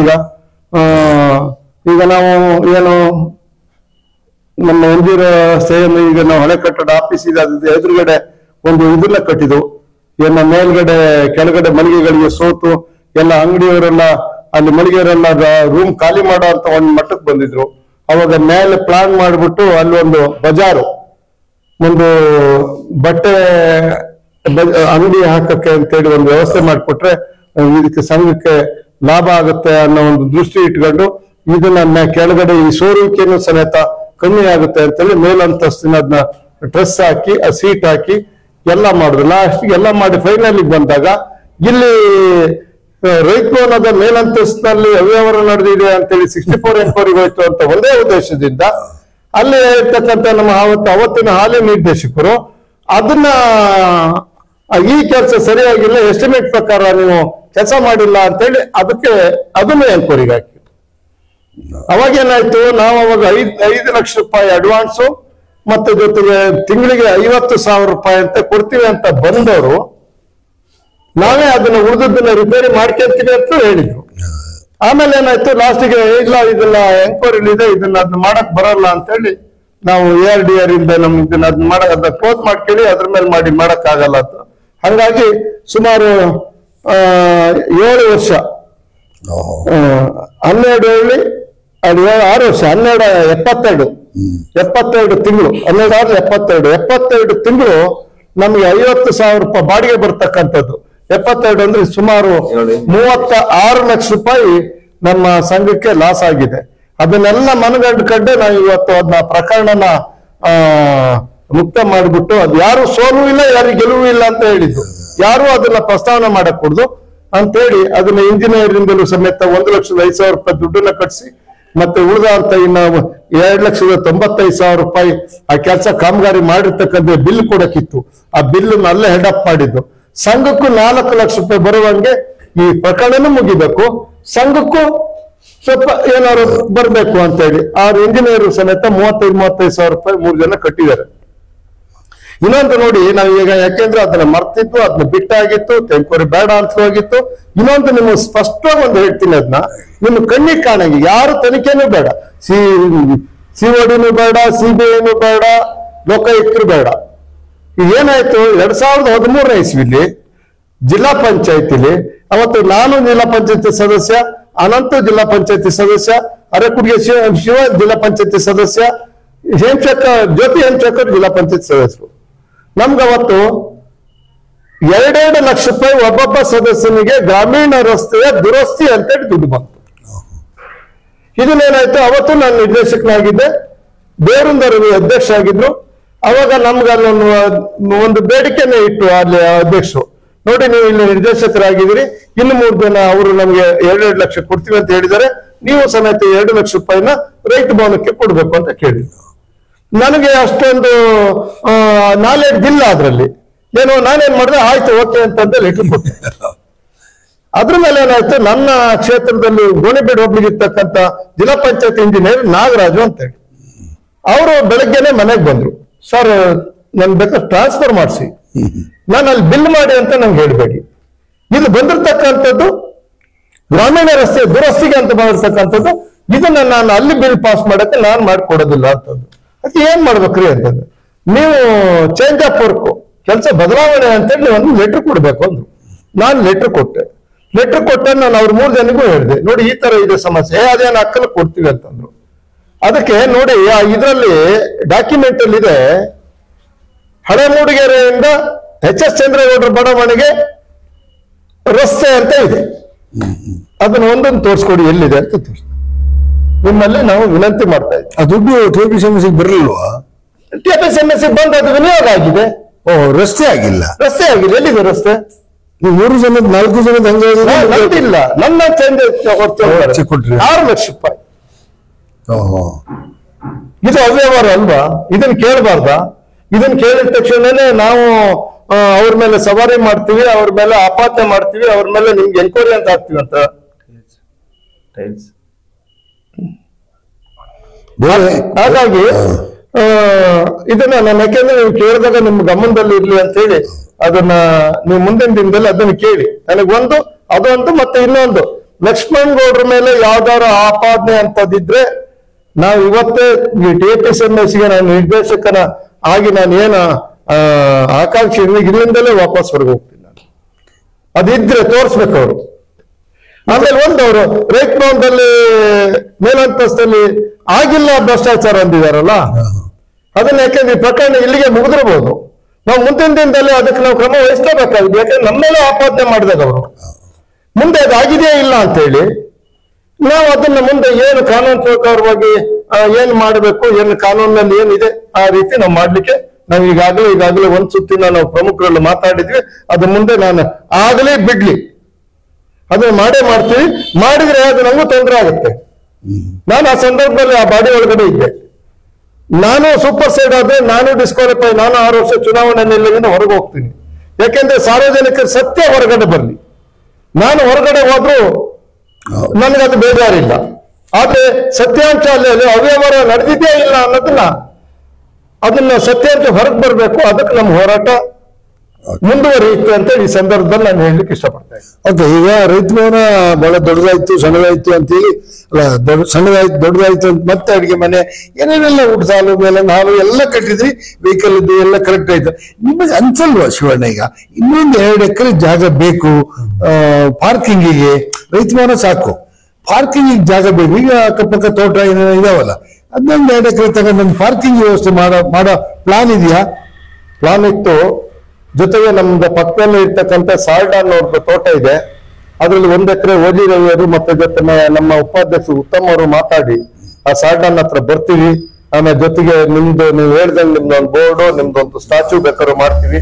ನಮ್ಗೆ ನಾವು ಅಲ್ಲಿ ಮಾಡಿಬಿಟ್ಟು ನಮ್ಗೆ ಇದಕ್ಕೆ ಪಾರ್ಕಿಂಗ್ ಒಂದು ವ್ಯವಸ್ಥೆ ಆಗುತ್ತೆ ಅಂತ ಎಲ್ಲ ಅವ್ರ ಮನೆಗೆ ಹೋಗೋದು ಅಂತ ನಾವೆಲ್ಲ ಯೋಚನೆ ಮಾಡ್ಕೊಂಡಿದ್ದು.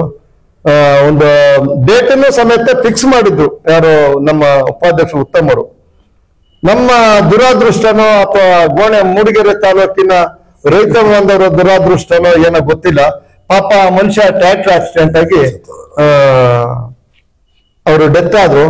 ಅವರ ಮಗನ ಈಗ ಮತ್ತೆ ಆಪರೇಟ್ ಮಾಡಿದಾಗ ಇಲ್ಲ ಅದನ್ನ ಕೊಡಕ್ ಬರಲ್ಲ, ನಾವು ಸೈಟ್ ಮಾಡ್ಬೇಕು ಅಂತ ಹೇಳಿದ್ದಾರೆ. ಎಲ್ಲರೂ ಮುಂದಿನ ದಿನದಲ್ಲಿ ನೀವು ಸಲಹೆ ಕೊಡಿ. ಎಲ್ಲರೂ ನಮ್ಗೆ ಖಾಲಿ ಜಾಗ ಇದ್ರೆ ಒಂದು 2 ಎಕರೆ 3 ಎಕರೆ ಜಾಗನ ರೈತ ಭವನದಿಂದ ದಾನಿಗಳಿಂದ ಮತ್ತೆ ಜೊತೆಗೆ ರೈತ ಭವನದ ಆದಾಯದಿಂದ ತಗೋಣ ಅಂತ ವ್ಯವಸ್ಥೆನ ಮುಂದಿನ ಆಡಳಿತ ಮಂಡಳಿ ಒಳಗಡೆ ಕೂತು ಚರ್ಚೆ ಮಾಡಿ ಅದ ಒಂದು ಒಳ್ಳೆಯ ತೀರ್ಮಾನಕ್ಕೆ ಮುಂದಿನ ಹೊಸ ಆಡಳಿತ ಮಂಡಳಿ ಏನ್ ಬರುತ್ತೆ ಆಡಳಿತ ಮಂಡಳಿಲಿ ಕೂತು ಚರ್ಚೆ ಮಾಡ್ತೀವಿ ಅಂತ ಹೇಳಿ ಸಂದರ್ಭದಲ್ಲಿ ಹೇಳ್ತಾರೆ. ಇಲ್ಲ, ಹಿಂದೆ ಲಕ್ಷ್ಮಣ ಹೆಂಡ್ತಿನೇ ಹೇಳಿದ್ರು ನನಗೆ, ಅಲ್ಲಿ ಇನ್ನು ವೆಜಿಟೇರಿಯನ್ ಊಟದ್ದು ಹಾಲ್ ಕಟ್ಟೋಣ, ಸಾಲ್ದಾನ್ ರಥ ನಿಮ್ಗೆ ಪರಿಚಯ ಇಲ್ಲಮ್ಮ ಕೇಳಿ ನೀವು ಅಂತ. ನಾನು ಅದನ್ನು ಕೇಳಿದೆ, ಸಾಲ್ದಾನ್ ರಥ ಹಿಂಗಿದೆ, ಒಂದು 1/2 ಎಕರೆ ಜಾಗ ಕೊಡಿ, ಅಲ್ಲಿ ವೆಜ್ಜಿಂದ ಬರೀ ಊಟ ಒಂದಷ್ಟು ಪಾರ್ಕಿಂಗಿಗೆ ಆಗುತ್ತೆ, ನಿಮ್ ತಂದೆ ಇಷ್ಟೆಲ್ಲ ಜಾಗ ಮಾಡಿದಾರಲ್ಲ, ಅನುಕೂಲ ಆಗುತ್ತೆ, ಚೆನ್ನಾಗಿದ್ದೀರಲ್ಲ ಅಂತ. ಅದಕ್ಕೆ ಸಾಲ್ದಾನ್ ಏನ್ ಹೇಳಿದ್ರು ಗೊತ್ತಾ, ಅಸೆಟ್ ಉಂಡು ಕಿಸೆಟ್ ಇದ್ದಿ ಅಂತ ಹೇಳಿದ್ರು ನನಗೆ. ಈಗ ನೆನಪಿದೆ. ಓಕೆ, ನೀವು ಮುಂದುವರೆದು ಸರಿಗ ಅಲ್ಲಿ ಏನು ಒಕ್ಕಲಿಗ ಹಾಸ್ಟೆಲ್ ಚಿಕ್ಕಮಗಳೂರಿನಲ್ಲಿ ಪ್ಲಾಸ್ಟಿಕ್ ಲೋಟದಲ್ಲಿ ನೀರು ಕೊಡಲ್ಲ, ಬಾಟ್ಲಿಲಿ ಕೊಡಲ್ಲ. ನಾನು ಇದನ್ನ ಗಮನಿಸಿ ನಿಮಗೂ ಹೇಳಿದ್ದೆ, ನಿಮ್ಮ ಕಮಿಟಿಲಿ ಸುಮಾರು ಜನಿಗೂ ಜಗದೀಶ್ ಜಗಣ್ಣನ ಆದಿಯಾಗಿ ಹೇಳಿದೆ. ಅದು ನೀವು ಯಾರು ಅದರ ಬಗ್ಗೆ ಏನು ಮುತುವರ್ಜಿ ವಹಿಸ್ಲಿಲ್ಲ. ಆಗ ನನಗೂ ಅನಿಸ್ತು, ಯಾಕೆ ಇದನ್ನ ಕಾನೂನು ಪ್ರಕಾರವಾಗಿ ಮಾಡಬಾರ್ದು ಅಂತ. ಆಗ ಪರಿಸರ ನಿಯಂತ್ರಣ ಮಂಡಳಿಗೆ ಅರ್ಜಿ ಕೊಟ್ಟು ಅವ್ರು ನಿಮಗೆ ನೋಟಿಸ್ ಕೊಟ್ಟು ದೇವರದಿಂದ ಮಾಡಿದಿರಿ. ಇದು ಹೆಂಗ್ ಗೊತ್ತಾಯ್ತು ಅಂದ್ರೆ, ಮೊನ್ನೆ ನನ್ನ ಮಗಳದ್ದು ಮದುವೆ ಅಂತೇಳಿ ದುಡ್ಡು ಕಟ್ಟಕ್ಕೆ ಹೋದಾಗ ಆ ಮ್ಯಾನೇಜರ್ಗೆ ಹೇಳಿದೆ, ನೀರಿನ ಬಾಟ್ಲಿ ಕೊಡ್ತಾರೇನ್ರಿ ಈಗ ಇಲ್ಲಿ ಅಂತ ಕೇಳಿದೆ. ಅದ್ ನೀವೇ ಅಲ್ಲ ನಿಲ್ಸಿದ್ದು ಅಂತ ನಂಗೂ ಮರ್ತೋಗಿತ್ತದು. ಯಾಕೆ ಹೇಳಿದೆ ಅಂದ್ರೆ, ನೋಡಿ, ಒಂದು ರೈತ ಭವನದಲ್ಲಿ ಮದುವೆ ಆದ್ರೆ 2,000 ಜನ ಸೇರ್ತಾರೆ, 2,000 ನೀರಿನ ಬಾಟ್ಲಿ, 200 ಪ್ರೋಗ್ರಾಮ್ ಆಗುತ್ತೆ ಅಲ್ಲಿ. 200 × 2 4 ಲಕ್ಷ, 4 ಲಕ್ಷ ಪ್ಲಾಸ್ಟಿಕ್ ಲೋಟಗಳನ್ನ ಬಾಟ್ಲಿಗಳನ್ನ ರೈತ ಭವನ ಒಂದು ಹೊರಗೆ ಹಾಕುತ್ತೆ ಅಂದ್ರೆ ಹೆಸರು ರೈತ ಭವನ ಅಂತ ಇಟ್ಟಿದ್ದು ತಪ್ಪಲ್ಲ. ರೈತರಿಗೆ ಮಾರಕ ತಾನೆ ಅದು. ಒಳ್ಳೆ ಕೆಲಸ ಮಾಡಿದ್ರಿ, ಧನ್ಯವಾದಗಳು. ಓಕೆ, ಸಮಯ ಆಗ್ತಾ ಬಂತು. ಕೊನೆ ಮಾತು ಪುಟ್ಟಣ್ಣವ್ರೆ, ಈಗ ಏನೋ ಚೀಟಿಯನ್ನು ತಂದಿರಿ, ಮತ್ತೆ ಏನ್ ಹೇಳ್ಬೇಕಂತಿದೆ? ಈಗ ನೀವು ಬಂದಿರೋಂಥದ್ದು ಮತದಾರರನ್ನ ಟೇಪಿಸಿದೆಲ್ಲ ವಿಚಾರಗಳನ್ನೆಲ್ಲ ಕೇಳಿದ್ವಿ. ಶಿವಣ್ಣವ್ರೆ, ನೀವು ಅಷ್ಟೇ ಜನರಲ್ ಬಾಡಿಲಿ ಏನ್ ಚರ್ಚೆ ಆಗುತ್ತೆ, ಯಾರೋ ಕಾಮನ್ ಮ್ಯಾನ್ ಒಂದು ಪ್ರಶ್ನೆ ಮಾಡಿರ್ಲಿ, ಅದು ಹೆಂಗೂ ನಾವು ಬರ್ದಿಟ್ಕೊಂಡಿರ್ತೀರಿ ಕಾಮನ್ ಮ್ಯಾನ್. ಹಾಗಾಗಿ ನೀವು ಮತ್ತೆ ಜನರಲ್ ಬಾಡಿ ಬರ್ಬೇಕೇ ಅಂತ ಇಲ್ಲ, ನಿಮ್ಮ ತಿಂಗಳ ಮೀಟಿಂಗ್ ನಲ್ಲೂ ಕೂಡ ಚರ್ಚೆ ಮಾಡಿ ಆದಷ್ಟು ವಿಚಾರಗಳನ್ನ ಫೈನಲೈಸ್ ಮಾಡ್ತಾ ಬನ್ನಿ, ಅನುಕೂಲ ಆಗುತ್ತೆ ಅಂತ ಹೇಳ್ತಾ, ಪುಟ್ಟಣ್ಣವ್ರೆ ಕೊನೆಯದಾಗಿ ಮತದಾರರು ಯಾಕೆ ಓಟ್ ಕೊಡ್ಬೇಕು ನಮಗೆಲ್ಲ ತಿಳಿಸಿದೀವಿ. TPSMS ಅಲ್ಲಿ ಏನಿದೆ ಏನಿಲ್ಲ ಎಲ್ಲ ತಿಳಿಸಿದೀವಿ. ಹಾಗಾಗಿ ಮತದಾರನಿಗೂ ಒಂದಷ್ಟು ಆಸಕ್ತಿ ಇದೆ TPSMS ಬೆಳಿಲಿ ಅಂತ. ಹಾಗಾಗಿ ನೀವು ಮತದಾರರಿಗೆ ಆ TPSMS ಬೆಳೆಸೋದಕ್ಕೆ ಏನ್ ಹೇಳ್ತೀರಿ ಸರ್? ಕೊನೆಯದಾಗಿ ಮತದಾರರಿಗೆ ಕೈ ಮುಗಿದು ಕೇಳೋದು ಅಂತ ಹೇಳಿದ್ರೆ, ಎಲ್ರಿಗೂ ಕೂಡ 8 ಜನಿಗೆ ಓಟ್ ಹಾಕಿ ಅದ್ರ ನಂತರ ಇಲ್ಲಿರ್ತಕ್ಕಂಥ ಹಳೆ ಬಾಡಿ ಆಮೇಲೆ ನಾವು ಹೊಸದಾಗಿ ಬಂದಂತವ್ರು ಎಲ್ಲ ಸರಿ ಒಳ್ಳೆ ಒಂದು ಕೆಲಸ ಮಾಡೋಣ ಅಂತ ಹೇಳಿ ನಮ್ಮ ಚಂದ್ರೇಗೌಡರ ಚಂದ್ರೇಗೌಡರ ಹೆಸರು ಇನ್ನೂ ಕೂಡ ಉನ್ನತವಾಗಿ ಬೆಳೆಯಬೇಕು. ಹಾಗೆ ಅವ್ರ ಹೆಸರುಗಳು ಅಲ್ಲಿಗೆ ಇದಾಗಬಾರ್ದು. ದೊಡ್ಡ ಮಟ್ಟದಲ್ಲಿ ಹೇಳಿದ್ರಿ ಕನಸುಗಳನ್ನ, ಈಗಾಗಲೇ ಗೊಬ್ಬರ ಇರ್ಬೋದು, ಮತ್ತೆ ಬೇರೆ ಬೇರೆ ಬೇರೆ ಥಿಂಗ್ಸ್ಗಳಿರ್ಬೋದು, ಪೇರ್ ಸ್ಪಾಟ್ಸ್ ಇರ್ಬೋದು, ಇಲ್ಲಿ ಯಾವ್ದು ಕೂಡ ಇಲ್ಲ ಆಗ್ತಿಲ್ಲ. ಹಾಗಾಗಿ ಅದನ್ನ ದೊಡ್ಡ ಮಟ್ಟಕ್ಕೆ ತಗೊಂಡೋಗ್ಬೇಕಂತೇಳಿ ಅದು ಒಳ್ಳೆ ನಿಮ್ಮ ಕನಸು ಇದೆ, ನಮ್ ಕನಸು ಅದೇ ತರ ಇದೆ. ಅದನ್ನೆಲ್ಲ ಮಾಡ್ಕೊಡಕ್ಕೆ ಜನರು ಕೈ ಜೋಡಿಸ್ಬೇಕಾಗಿದೆ. ಹಾಗಾಗಿ ಎಲ್ರೂ ಕೂಡ 8 ಜನಿಗೆ ಓಟ್ ಕೊಟ್ಟು ಎಲ್ಲರಿಗೂ ಕೂಡ ನಮಗೊಂದು ಉತ್ಸಾಹ ಕೊಟ್ರೆ ಅದನ್ನ ದಯವಿಟ್ಟು ನಾವು ಮಾಡ್ಕೊಡ್ತೀವಿ ಅಂತ ಕೇಳಿದ್ರೆ ಇದ್ರ ಮುಖಾಂತರ ಹೇಳಕ್ಕೆ ಇಷ್ಟಪಡ್ತೀನಿ. ಓಕೆ, ಈಶ್ವರನವ್ರೆ, ನೀವು ಈಗಲ್ಲ 40 ವರ್ಷ ನೋಡ್ತೀರಲ್ಲ, ಮಾತಾಡ್ತಾ ಇದೀರಿ, ಹಿಂಗೆಲ್ಲ ವಿಚಾರ ಮಾತಾಡ್ತೀರಿ. ಆದ್ರೆ ಈ TPSMS ಚುನಾವಣೆಗೆ ಸಂಬಂಧಪಟ್ಟಂಗೆ ಇವತ್ತು ನೀವು ಡೈರೆಕ್ಟರ್ ಆಗಿ ಬರ್ತೀರಿ. ಓಕೆ, ಉಳಿದಂತೆ ನಿಮ್ಮ ಟೀಮ್ ಅಲ್ಲಿ 8 ಜನ ಇದ್ದಾರೆ. ಆ 8 ಜನರ ಗೆಲುವಿಗೆ ತಾವು ನಮ್ಮ ಮತದಾರರ ಹತ್ರ, ವೀಕ್ಷಕರ ಹತ್ರ ಏನ್ ಹೇಳಕ್ ಬಯಸ್ತೀರಿ ಸರ್? ನಾವೀಗ NDA ಅಭ್ಯರ್ಥಿಗಳು ಅಂತೇಳಿ 8 ಜನ ಎಲ್ಲ ಮಾಡಿದ್ವಿ. ಹಾಗಾಗಿ ಎಲ್ಲ ಮತದಾರರು ಆ 8 ಜನ ಅಭ್ಯರ್ಥಿಗಳನ್ನ ಗೆಲ್ಲಿಸ್ಕೊಡ್ಬೇಕು. ಗೆಲ್ಲಿಸ್ಕೊಟ್ಟಾಗ ಆಡಳಿತ ಮಾಡ್ತಕ್ಕಂತ ಅವಕಾಶಗಳನ್ನು ನಮ್ಮ ಒಂದು ಟೀಮ್ ಸಿಗುತ್ತೆ. ಸಿಕ್ಕಿದಾಗ ನಾವು ಈಗಾಗಲೇ ನಾವು ಹೇಳಿದ್ವು, ಒಂದು ಕೆಲವು ಯೋಜನೆಗಳನ್ನ ಇಟ್ಕೊಂಡಿದೀವಿ, ಅದನ್ನ ನಾವು ಖಂಡಿತ ಮಾಡ್ಲಿಕ್ಕೆ ಅನುಕೂಲ ಆಗುತ್ತೆ. ಅದಕ್ಕೆ ನಿಮ್ಮ ಸಹಕಾರ, ಮತ ಕೊಡೋದ್ರ ಮುಖಾಂತರ ನೀವು ಸಹಕಾರ ಕೊಟ್ರೆ ನಾವು ರೈತ ಭವನನ್ನ ಇನ್ನೂ ನಮ್ಮ TPSMS ಇನ್ನೂ ಉನ್ನತ ಮಟ್ಟಕ್ಕೆ ಬೆಳೆಸಲಿಕ್ಕೆ ನಾವೆಲ್ಲರೂ ಶ್ರಮ ಪಡ್ತೀವಿ. ನಿಮ್ಮ ಆಶೀರ್ವಾದ ಬೇಕು. ದಯವಿಟ್ಟು ಎಲ್ಲ ಮತದಾರರು ನಮ್ಮ NDA ಅಭ್ಯರ್ಥಿಗಳಿಗೆ ಮತ ಕೊಡಬೇಕು ಅಂತೇಳಿ ನಿಮ್ಮಲ್ಲಿ ಕಳಕಳಿಯ ವಿನಂತಿ ಮಾಡ್ತಾ ಇದ್ದೀನಿ. ಓಕೆ, ಈಗ ರವಿ ಅವರೇ, ಕೊನೆಯದಾಗಿ ಒಂದು ಚದುರಂಗ, ಒಂದು ಚುನಾವಣೆ, ಬಹಳ ದೊಡ್ಡ ಮಟ್ಟದ ಚುನಾವಣೆ, ತಾಲೂಕಿನ ಕಡಿಮೆನೇನಲ್ಲ ಅಂತ ಚುನಾವಣೆಯಲ್ಲಿ ಭಾಗಿಯಾಗಿದ್ದೀರಿ ರವಿ ಅವರೇ ಪಾರ್ಟಿ ವತಿಯಿಂದ. ನಿಮಗೆ ನಿಮ್ಮ ಕ್ಯಾಂಡಿಡೇಟ್ಗಳಿಗೆ 8 ಜನಿಗೆ ಓಟ್ ಕೊಡಿ ಅಂತ ಹೇಳಿದ್ರೆ, 8 ಜನಿಗೆ ಓಟ್ ಕೊಡೋದಕ್ಕೆ ಮತದಾರರಿಗೆ ಏನ್ ಹೇಳಕ್ ಬಯಸ್ತೀರಿ? ಮತದಾರರಿಗೆ ನಾನೊಂದು ವಿನಂತಿ ಮಾಡ್ಕೊಳ್ಳೋದು, ಇಲ್ಲಿವರೆಗೂ ಆಡಳಿತ NDA ಈಗಿನ ಶಿವ ಆಗ್ಲಿ, ರವಿಯವರಾಗ್ಲಿ, ಮತ್ತೆ ಅದೆಲ್ಲ ಅಧ್ಯಕ್ಷತೆಯಲ್ಲಿ ಅಥವಾ TPSMS ಅಧ್ಯಕ್ಷತೆಯಲ್ಲಿ ಯಾವುದೇ ಒಂದು ಬೋಗಸ್ ಆಗಿಲ್ಲ. ಇರೋದ್ರಲ್ಲಿ ಪ್ರಾಮಾಣಿಕವಾಗಿ ಕೆಲಸ ಮಾಡಿದ್ದಾರೆ, ಮುಂದೆ ಮಾಡ್ತಾರೆ. ಅದಕ್ಕೆ ನಾನು NDA ಅಭ್ಯರ್ಥಿಗಳಲ್ಲಿ ಒಂದು ಮನವಿ ಮಾಡ್ತಿರ್ತೀನಿ. ತಾವು ದೇವೇಗೌಡರು ಮತ್ತು ಕುಮಾರಸ್ವಾಮಿ ಅವರ ಮುಖ ನೋಡಿ, ಮೋದಿಜಿ ಅವರ ಮುಖ ನೋಡಿ NDA ಅಭ್ಯರ್ಥಿಗೆ ಮತ ಹಾಕ್ಬೇಕು ಅಂತ ತಮ್ಮಲ್ಲಿ ಮನವಿ ಮಾಡ್ಕೊಳ್ತೀನಿ. ಓಕೆ ಸರ್, ಇಷ್ಟೊತ್ತು ಮಾತನಾಡಿದ್ರಿ. ಈಗ ಇನ್ ಕೊನೆಯದಾಗಿ ಪುಟ್ಟಣ್ಣ ಅವ್ರನ್ನ ಕೇಳ್ತೀನಿ, ಸ್ಟುಡಿಯೋಗೆ ಬಂದಿಲ್ಲ, ನೋಡಿರ್ಲಿಲ್ಲ ಅಂತೇಳಿ ತುಂಬಾ ಲೈವ್ ಮಾಡಿ ಮಾತಾಡಿಸಿದೀವಿ ನಿಮ್ಮನ್ನ. ಆದ್ರೆ ಅವಿನ್ ಟಿವಿ ನಿಮ್ಮನ್ನ ಕರೆದು ಇವತ್ತೊಂದು ಸಂದರ್ಶನಕ್ಕೆ ಅವಕಾಶ ಮಾಡಿಕೊಟ್ಟಿದೆ. ಅವಿನ್ ಟಿವಿ ಯಾವಾಗಲೂ ನೋಡ್ತಾ ಇರ್ತೀರಿ. ಅವಿನ್ ಟಿವಿಗೆ ಏನ್ ಅನ್ನಿಸ್ತದೆ ಸರ್? ತುಂಬಾ ಖುಷಿ ಅನ್ಸಿದೆ.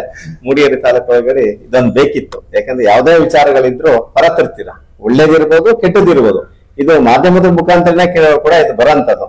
ಹಾಗಾಗಿ ಜನರು ಎಲ್ಲರೂ ಕೂಡ ನಿಮ್ಮ ಅವಿನ್ ಟಿವಿನ ತುಂಬಾ ಲೈಕ್ ಮಾಡ್ತಿದ್ದಾರೆ, ಶೇರ್ ಮಾಡ್ತಿದ್ದಾರೆ. ಇದನ್ನ ಇದೇ ರೀತಿಯಲ್ಲಿ ಉನ್ನತವಾಗಿ ಎಲ್ರೂ ಕೂಡ ಬಕ್ಕಿ ಮಂಜು ಇರ್ಬೋದು, ನಮ್ಮ ಗಣೇಶ್ ಅಣ್ಣ ಇರ್ಬೋದು, ಅವರ ಒಂದು ಇದರಲ್ಲಿ ನಡೀತಾ ಇದೆ. ಅವ್ರು ಒಳ್ಳೆ ರೀತಿ ನಡ್ಕೊಂಡು ಹೋಗ್ಲಿ ಅಂತ ಹೇಳ್ತಾ ನನ್ನ ಮಾತನ್ನ. ಓಕೆ, ನಾನು ಕಳೆದ ಸುಮಾರು ವರ್ಷದ ಈಚೆಗೆ ಶಿವಣ್ಣವ್ರನ್ನ ಮೀಟ್ ಮಾಡಿ ಫೋನಲ್ಲಿ ಹೇಳಿ ಒಂದ್ ದಿವಸ ಬನ್ನಿ, ಒಂದಷ್ಟು ನಿಮ್ ಬಗ್ಗೆ ಮಾತಾಡೋಣ, ಒಂದಷ್ಟು ಸಾಧನೆ ಹೇಳಿದ್ನಲ್ಲ. ಗೌರ್ಮೆಂಟ್ ಸೊಸೈಟಿಲಿ ಪ್ರಾಮಾಣಿಕವಾಗಿ ಅವತ್ತಿಂದನೂ ನಿರ್ದೇಶಕರಾಗಿ ಯಾವತ್ತು ವಯಸ್ಸು ಬಂತು, ನಿರ್ದೇಶಕನಾದ ಅರ್ಹತೆ ಯಾವಾಗ ಸಿಕ್ತು ಇವರಿಗೆ, ಅಲ್ಲಿಂದ ಇವತ್ತಿನ ತನಕ ನಿರ್ದೇಶಕರಾಗಿ, ಉಪಾಧ್ಯಕ್ಷರಾಗಿ, ಅಧ್ಯಕ್ಷರಾಗಿ ಹೀಗೆ ಕೆಲಸ ಮಾಡ್ತಾ ಬಂದಿದ್ದಾರೆ. ಅದೇ ಒಂದು ಸಾಧನೆ ಸಾಕು ಅಂತಂದ್ರೆ, ಇಲ್ಲೆಲ್ಲ ನಮ್ದೇನು ಸಾಧನೆ ಇಲ್ಲ, ಇನ್ನೊಂದು ದಿವಸ ಬರ್ತೀನಿ ಅಂತ ಹೇಳಿದ್ರು. ಇವತ್ತು ಈಗ ಬಂದಿರಿ ಶಿವಣ್ಣ ಅವರೇ, ಈಗ ನಿಮಗೆ ಏನ್ ಅನಿಸ್ತದೆ ಅವಿನ್ ಟಿವಿ ಬಗ್ಗೆ ಸರ್? ನಿಮ್ಗೆ ಗಣೇಶ್ ಅವರೇ ಬಹಳ ಖುಷಿ ಆಯ್ತು. ಬಟ್ ಈ ಮಟ್ಟದಲ್ಲೆಲ್ಲ ಮಾಡಿದ್ದೀರಿ ಅಂತ ನಾನು ಯೋಚನೆ ಮಾಡಿರಲಿಲ್ಲ. ಆಮೇಲೆ ನೀವು ಒಂದು ಹೇಳಿದ್ರಿ, ನೀವು ಏನೋ ಬನ್ನಿ ನೀವಂತ ಬರ್ಬೇಕು, ನಿನ್ನ ಇಂಟರ್ವ್ಯೂ ಮಾಡ್ಬೇಕು ಅಂತ ಹೇಳಿ. ನನಗೆ ನಾನು ಎಲೆಮರೆ ಕಾಯಿದ್ದಂಗೆ ಇರ್ಬೇಕು ಅನ್ನೋದು ಬಿಟ್ರೆ, ಈ ಪ್ರಚಾರ ತಗೊಳ್ಳೋದಾಗಲಿ ಇನ್ನೊಂದಾಗ್ಲಿ ನನ್ಗೆ ಅದೇನೋ ಒಂಥರ ಇರ್ಸು ಮುರ್ಸು. ನಾನು ಕೆಲಸ ಮಾಡೋದ್ರಲ್ಲಿ ಒಂದು ಹೆಜ್ಜೆ ಮುಂಚೆ ಎಲ್ಲರಿಗಿಂತನೂ ಮುಂಚೆ ಆಯ್ತಾ. ಹಾಗಾಗಿ ಇವತ್ತು ಈ ನಿಮ್ಮ ಈ ವ್ಯವಸ್ಥೆ ಇದು ಎಲ್ಲ ಈ ಅವಿನ್ ಟಿವಿಯಲ್ಲಿ ಆಗ್ತಕ್ಕಂಥ ಪ್ರಚಾರ ಮತ್ತೆ ಜೊತೆಗೆ ಜನರಲ್ಲಿ, ಸಾಮಾನ್ಯ ಜನರಲ್ಲಿ, ಸಾರ್ವಜನಿಕರು ಇರ್ತಕ್ಕಂಥ ಈ ಒಂದು ನಿಮ್ಮ ಅವಿನ್ ಟಿವಿಯ ಬಗ್ಗೆ ಇರ್ತಕ್ಕಂಥ ಇದು ತುಂಬಾ ಪ್ರಬಲವಾಗಿ ಬೆಳೆದಿದೆ. ಇದು ಇನ್ನು ಮುಂದಕ್ಕೆ ಹೆಚ್ಚಿನದಾಗಿ ಬೆಳೆದು ನಿಮ್ಗೆ, ಯಾಕಂದ್ರೆ ನಾನು ನೀವು ಬಹಳ ಆತ್ಮೀಯರು, ಚಿಕ್ಕಂದಿಂದ ಹಂಗೆ ಒಟ್ಟೊಟ್ಟಿಗೆ ಬೆಳೆದವರು. ಹಾಗಾಗಿ ನಮ್ಗೆ ತುಂಬಾ ಖುಷಿ ಆಯ್ತು. ಒಳ್ಳೇದಾಗ್ಲಿ. ನೀವು ಕರೆದು ಕೆಲವು ಸಲಹೆಗಳನ್ನು ಕೊಟ್ರಿ ನಮ್ಗೆ, ಅದು ಖಂಡಿತ ಸಲಹೆ ರೂಪದಲ್ಲಿ ಕೇಳಿದ್ರಿ. ನೀವು ಒಬ್ರು ಟಿವಿಯ ನಿರ್ದೇಶಕರಾಗಿ ಕೇಳಲಿಲ್ಲ, ನೀವು ನಮ್ಮನ್ನ ಕೇಳಿ ನಮ್ಮ ಸ್ನೇಹಿತರನ್ನ ಒಂದು ಮನೋಭಾವನೆ ಇಟ್ಕೊಂಡು ನಮ್ಮ ಟಿಎಪಿ ಸಂಘದ ಒಂದು ಹಿತದೃಷ್ಟಿ, ಅಭಿವೃದ್ಧಿ ದೃಷ್ಟಿಯಲ್ಲಿ ನೀವು ನಮ್ಮನ್ನ ಪ್ರಶ್ನೆ ಕೇಳಿದಿರಿ. ನೀವು ಕೆಲವು ನಮ್ಗೆ ಸಲಹೆ ಕೊಟ್ಟಿದ್ರಿ. ನಿಮ್ಗೆ ದಯವಿಟ್ಟು ನಮ್ಮ ಧನ್ಯವಾದಗಳು. Okay sir. ಹಾಗೇನೆ ರವಿ ಅವರೇ, ಇವತ್ತು ಅವಿನ್ ಟಿವಿ ಬಂದಿದ್ದೀರಿ. ನಮ್ಮ ರವಿ ಅವರು ಅದನ್ನು ಇದುವರೆಗೂ ನೋಡಿಲ್ಲ ಅಂತಿದ್ರಿ. ನಮ್ಮ ಅವಿನ್ ಟಿವಿಯನ್ನು ನೋಡ್ತೀರಿ ನೀವು ಯಾವಾಗ್ಲೂ. ಅವಿನ್ ಟಿವಿ ಬಗ್ಗೆ ಏನ್ ಹೇಳಕ್ ಇಷ್ಟಪಡ್ತೀರಿ ಸರ್? ಇನ್ನು ಲಕ್ಷಾಂತರ ಹೋಗಿ ಕೋಟ್ಯಾಂತರ ಜನಗಳಿಗೆ ತಲುಪಲಿ, ಇದು ಇನ್ನೂ ಮೇಲು ಮಟ್ಟದವರೆಗೆ ಹೋಗ್ಲಿ ಅಂತ ನಾನು ನಿಮ್ ದೇವರಲ್ಲಿ ಪ್ರಾರ್ಥಿಸಿ ಮಾಡ್ತೀನಿ. ಓಕೆ, ಪ್ರಿಯ ವೀಕ್ಷಕರೇ, ನೋಡಿರಲ್ಲ ಇಷ್ಟು ಹೊತ್ತು ಒಂದು ಚುನಾವಣೆಯ ಚದುರಂಗದಾಟ ಶುರುವಾಗಿದೆ. ಪಾರ್ಟಿ ಯಾವುದೇ ಇರಲಿ, ಉದ್ದೇಶ ಒಂದೇ ಇದೆ ಇವರದ್ದು. ಯಾಕೆಂತಂದ್ರೆ TAPSMS ಅನ್ನ ದೊಡ್ಡ ಮಟ್ಟಕ್ಕೆ ಬೆಳೆಸ್ಬೇಕು. ಒಂದಷ್ಟು ಏನೋ ಗಂಡಾಂತರಗಳು, ಒಂದಷ್ಟು ಕಾನೂನು ತೊಡಕುಗಳು, ಒಂದಷ್ಟು ರಾಜಕಾರಣ, ಒಂದಷ್ಟು ವ್ಯಕ್ತಿ ದೋಷಗಳು, ಇದೆಲ್ಲದರ ದೆಸೆಯಿಂದ ಸುಮಾರು ಒಂದು 7 ವರ್ಷ ಅಂತ ಶಿವಗೌಡರು ಹೇಳಿದ್ರು. ಈಗ 7 ವರ್ಷದ ಸ್ವಲ್ಪ ಕುಂಠಿತಗೊಂಡಿತ್ತು, ಅದು ಬಿಡುಗಡೆ ಆಗಿದೆ. ಈಗ 14 ವರ್ಷ ಹೆಂಗ್ ವನವಾಸದಿಂದ ಹೊರಗೆ ಬಂದರೆ ಹಂಗಾಗಿ ವನವಾಸದಿಂದ ಹೊರಗೆ ಬಂದಿದ್ದಾರೆ.